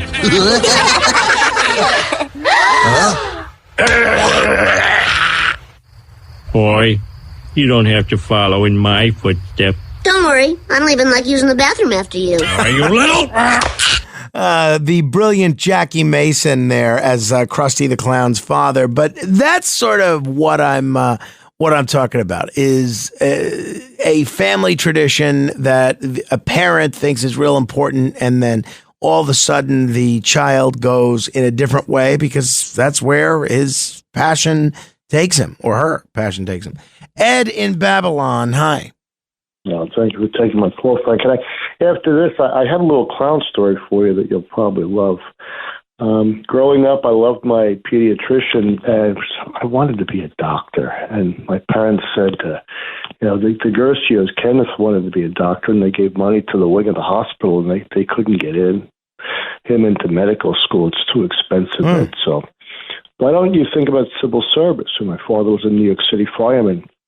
And back then, Frank, they didn't get respect. My father didn't tell anyone he was a fireman because they would accuse him of drinking beer and playing checkers all day, and they thought that's what firemen did. In fact, my mother said, nobody was a hero until 9/11. He didn't even consider firemen heroes, or even though they would get shot at. Get false alarm pulled, and they try not to side my father's wake.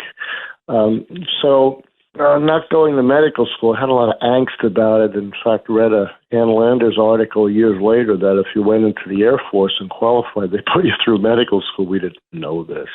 And I wanted to be something greater than my dad, because when I was 18, Frank, my dad, he was the most ignorant person in the world.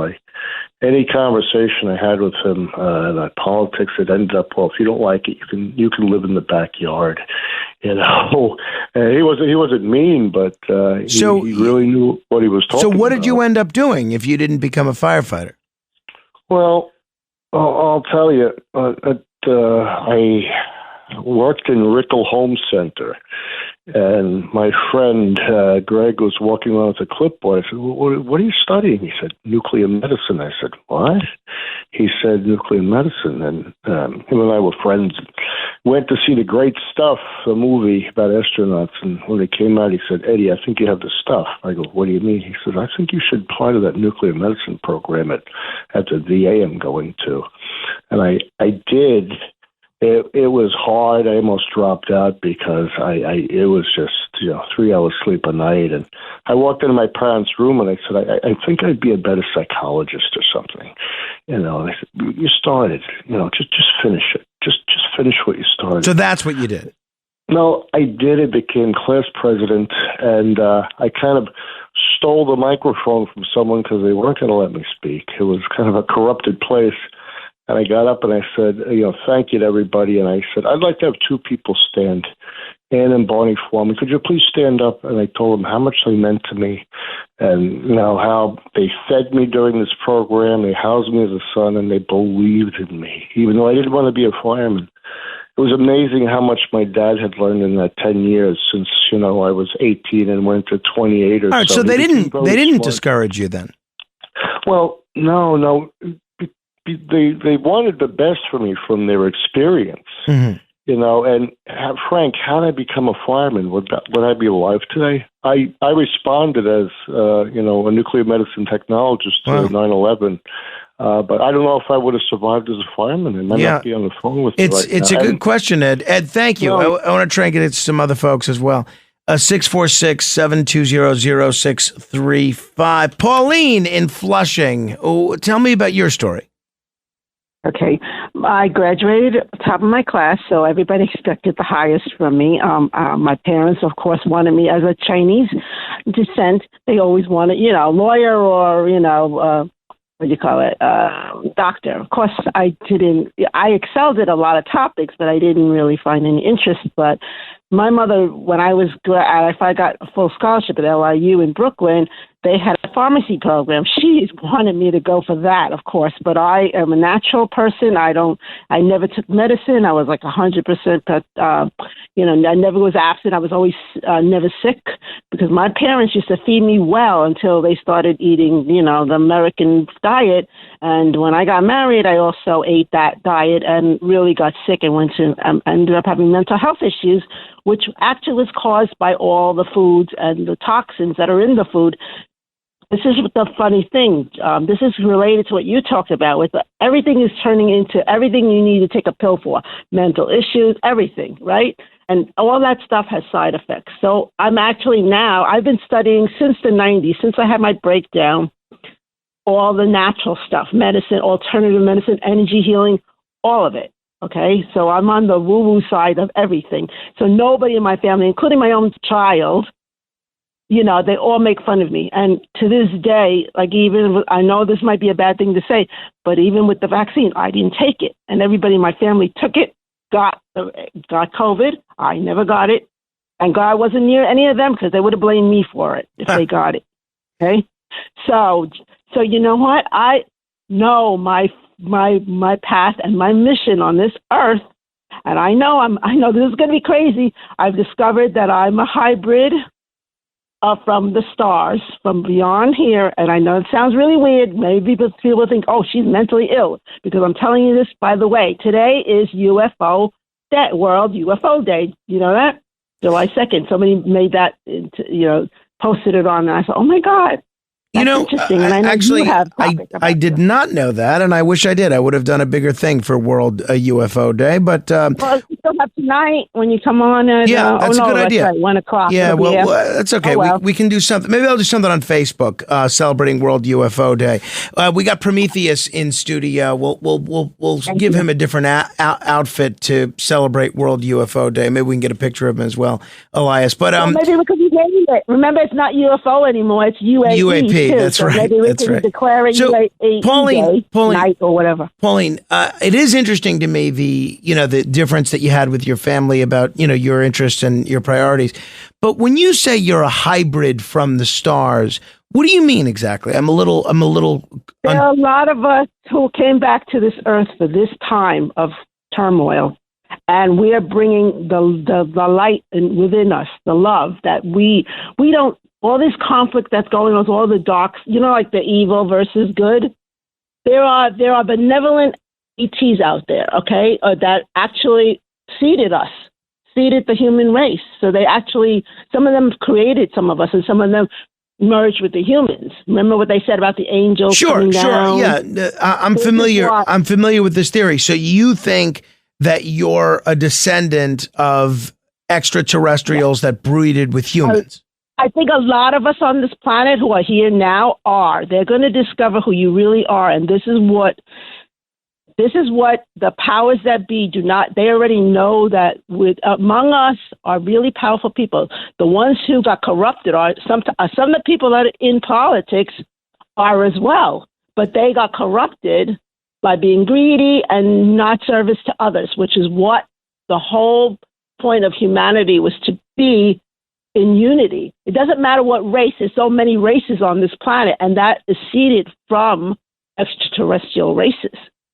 Pauline, what what drew you to this conclusion that you specifically were the progeny of extraterrestrials?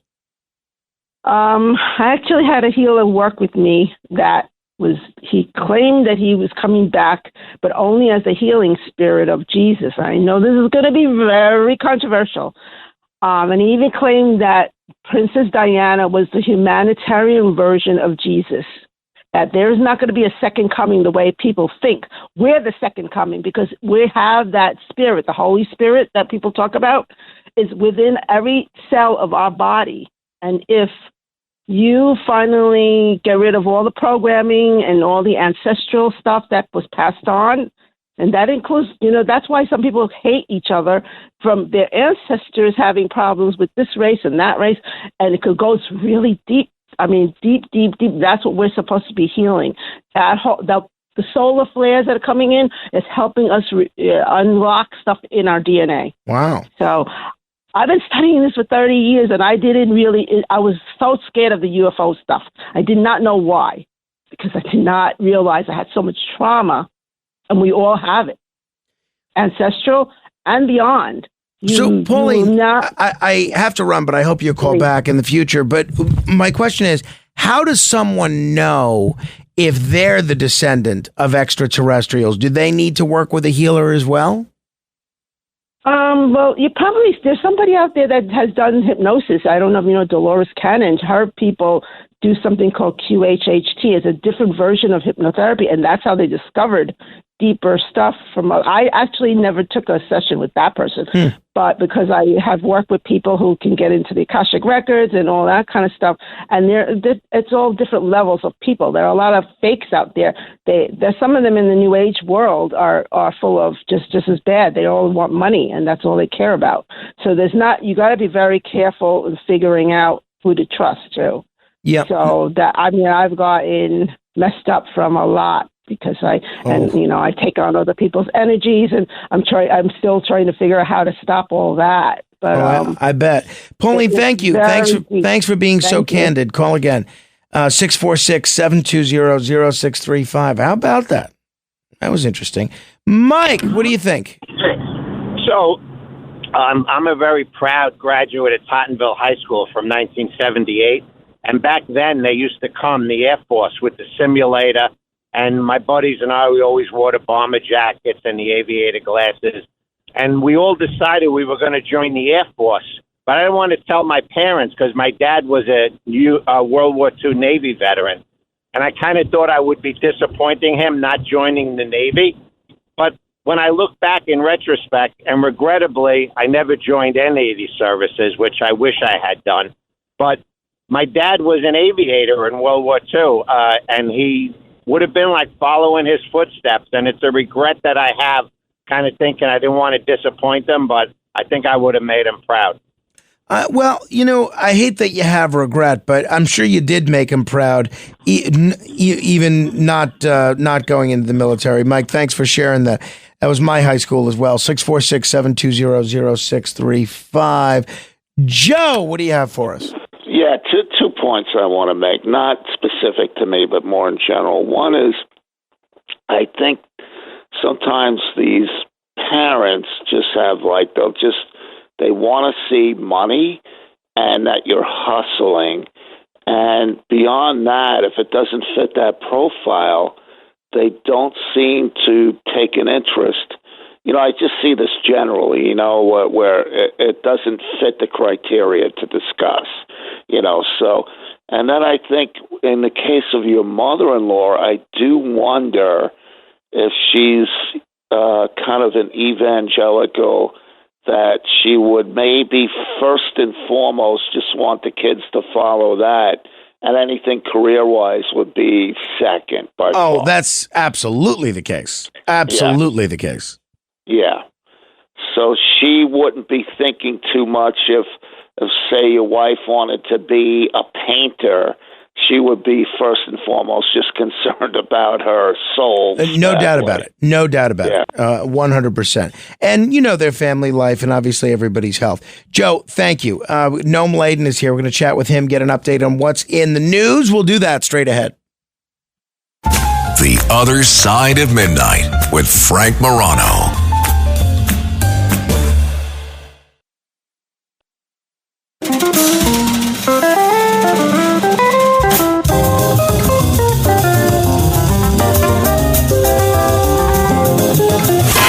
It's The Other Side of Midnight with Frank Morano.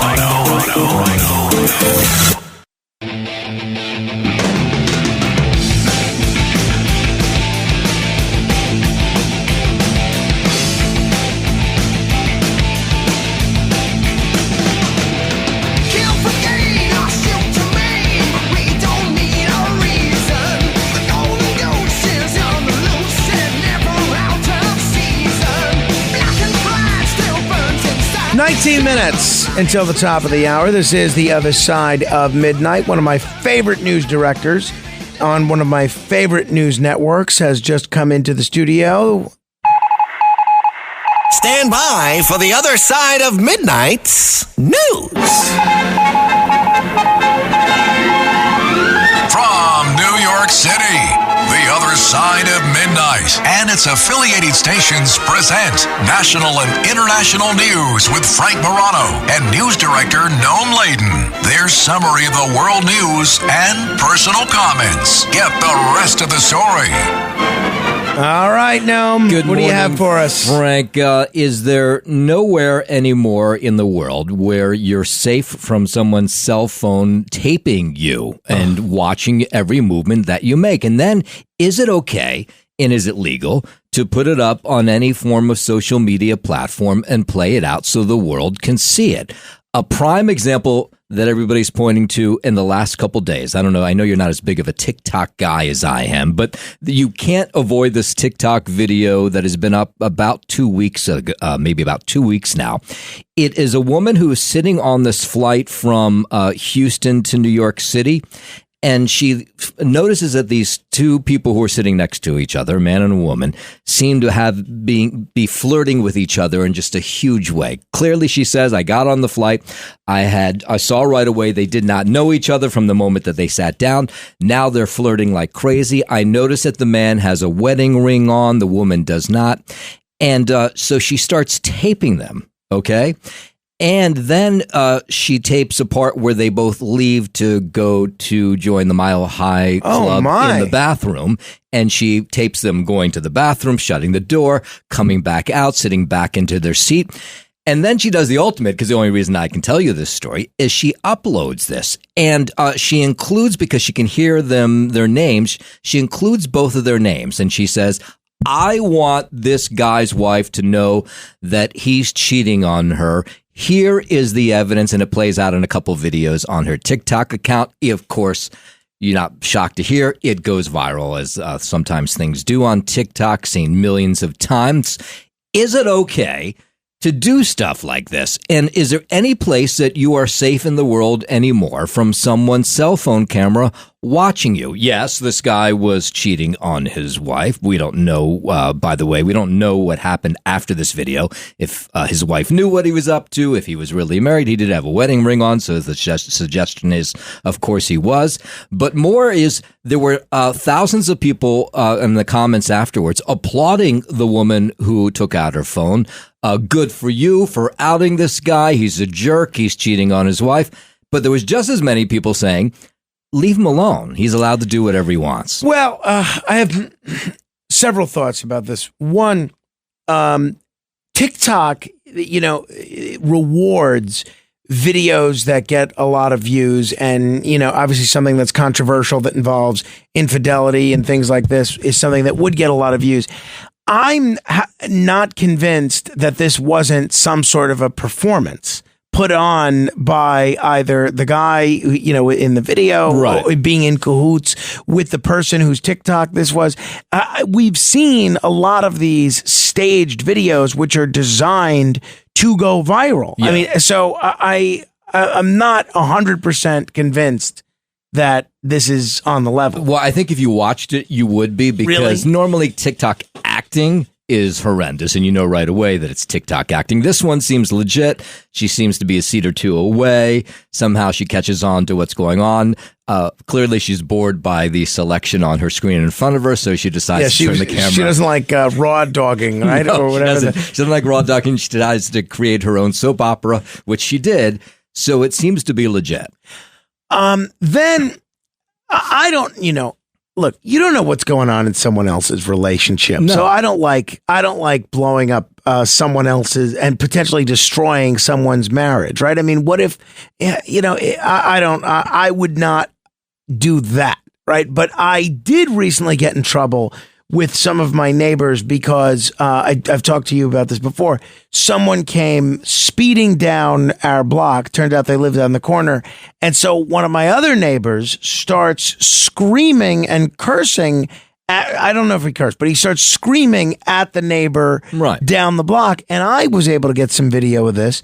And I shared it on Facebook, but just for my subscribers, which is a very small group of people. And in my view, that was kind of okay because these people are paying $1 a month for, the privilege of all this exclusive content. Right. And that's exclusive content. Right. Yeah. But a lot of my neighbors did not view that the same way. Why are they subscribers? So I deleted it. At least one of them is. Oh, okay. Yeah. So I deleted it. I didn't want to get anybody in trouble. But I do think there's a difference between sharing a video of something that's potentially embarrassing or maybe not even embarrassing versus potentially destroying someone's relationship. You know what I used to do is I used to videotape the people that were selling illegal bootleg DVDs in front of the grocery store. I have a big problem with that. And, I would ask them, why are you doing this? What is the story? And some people didn't appreciate the fact that I was doing that. But does this guy have any privacy rights? The fact that he's just sitting on a plane having a good time. I don't think you have a right to have sex with someone in a bathroom. That's also where I might be.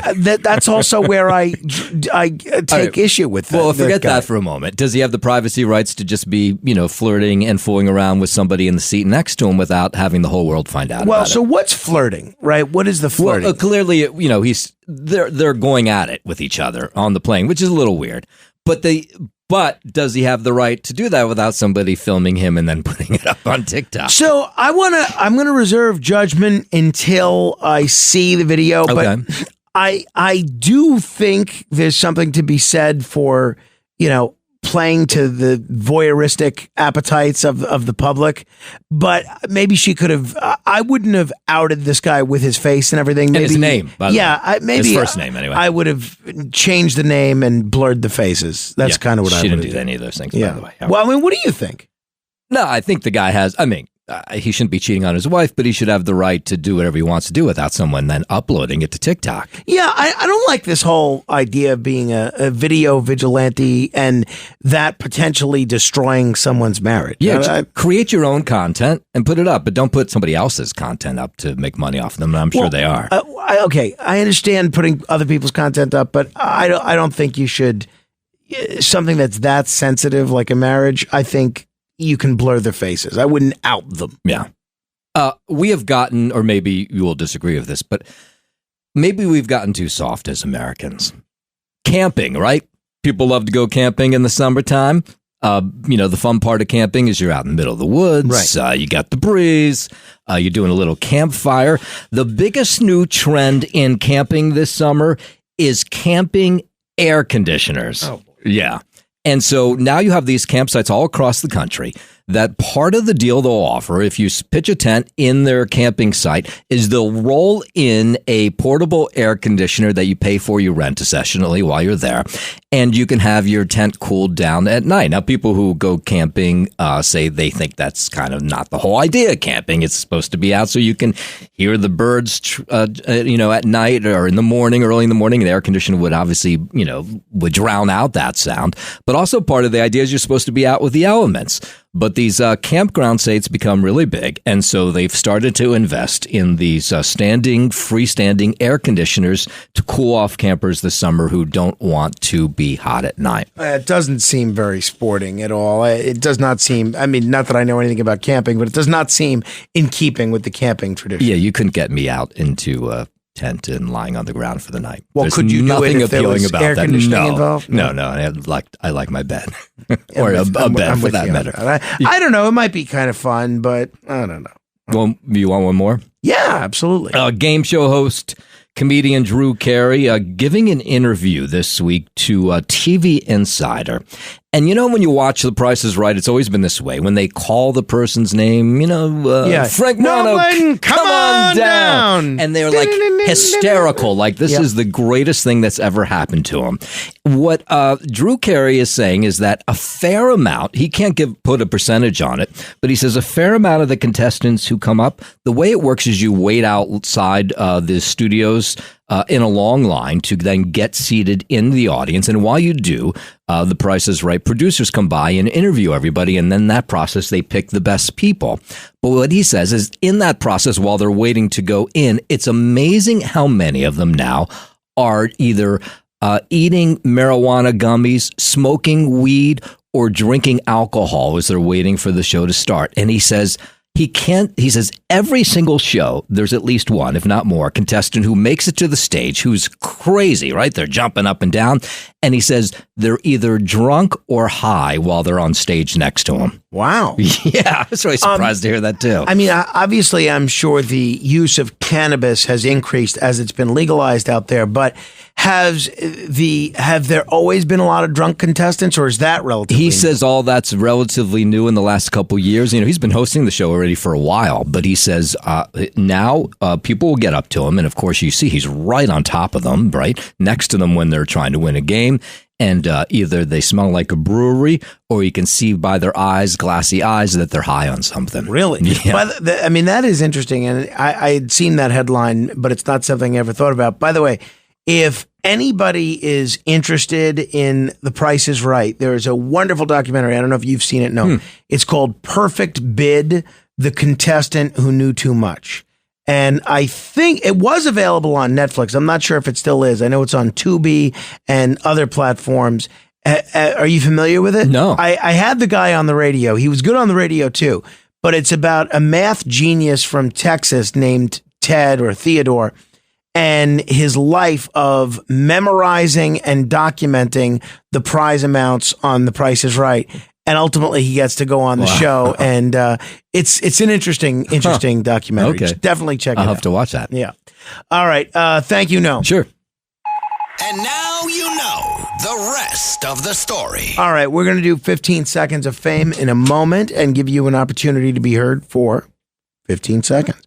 Our phone number is 646-720-0635. 646-720-0635. Say whatever you like within reason for 15 seconds. We'll continue straight ahead. The Other Side of Midnight.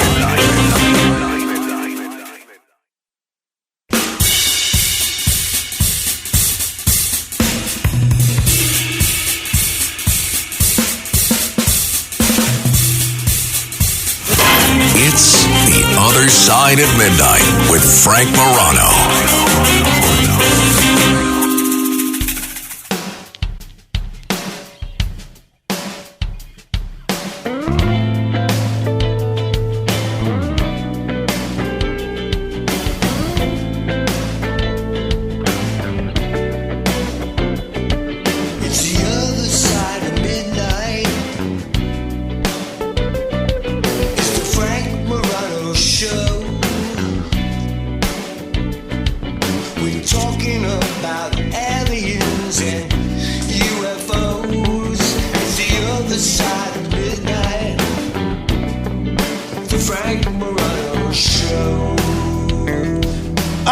A couple of minutes before the top of the hour, this is indeed The Other Side of Midnight. We are going to give you an opportunity to give me a call and be heard by the masses in many, many cities: Baltimore, Minneapolis, St. Louis, New York, you name it, the cities that I can't even pronounce. We are going to let you be heard on any subject you like for 15 seconds. All you have to do is dial 646-720-0635 as part of The Other Side of Midnight. This is 15 seconds of fame. E. Frank. Yeah, I met Pauline one day, and I told her that I believe in Christ and the Bible, but that's not the point. You know what has created problems in my life? Laura Ingalls Wilder and all her female nieces like Karen, Melissa, and finally Teresa. Ray. Yes, I'd like to take a page from you, Frank, and denounce any mostly Quick Checks in New Jersey or any store that sells lottery tickets out of a machine, and then they don't want to cash your winning lottery ticket. They should have to go in the machine and get the money out if they don't have it. Thank you. Mike. Frank, I want to wish all your listeners and my listeners, particularly John, Joe, and Chris, a very happy Independence Day. I'll be celebrating the country's independence at Dino and Son. Mike. Morning, Frank. In regard to your busted laptop, that explanation with the Geek Squad gave me high anxiety. Retrieve your computer and run out of there as fast as you can. Why not give John Paul Mac Isaac a call? He did wonders with Hunter's laptop. Maybe he could do the same for you. Eddie. Two men in an elevator, one extremely happy, one sad. The happy one says, I just came from the circus. I saw the great clown Grimaldi, the clown. He made everybody happy, me happy. Sir, you have to go. The sad man looks at him and says 4 words. Sir, I am Grimaldi. Lisa. So, did you know that today, Amelia Earhart's airplane disappeared? I did indeed. Frank Morano, good day.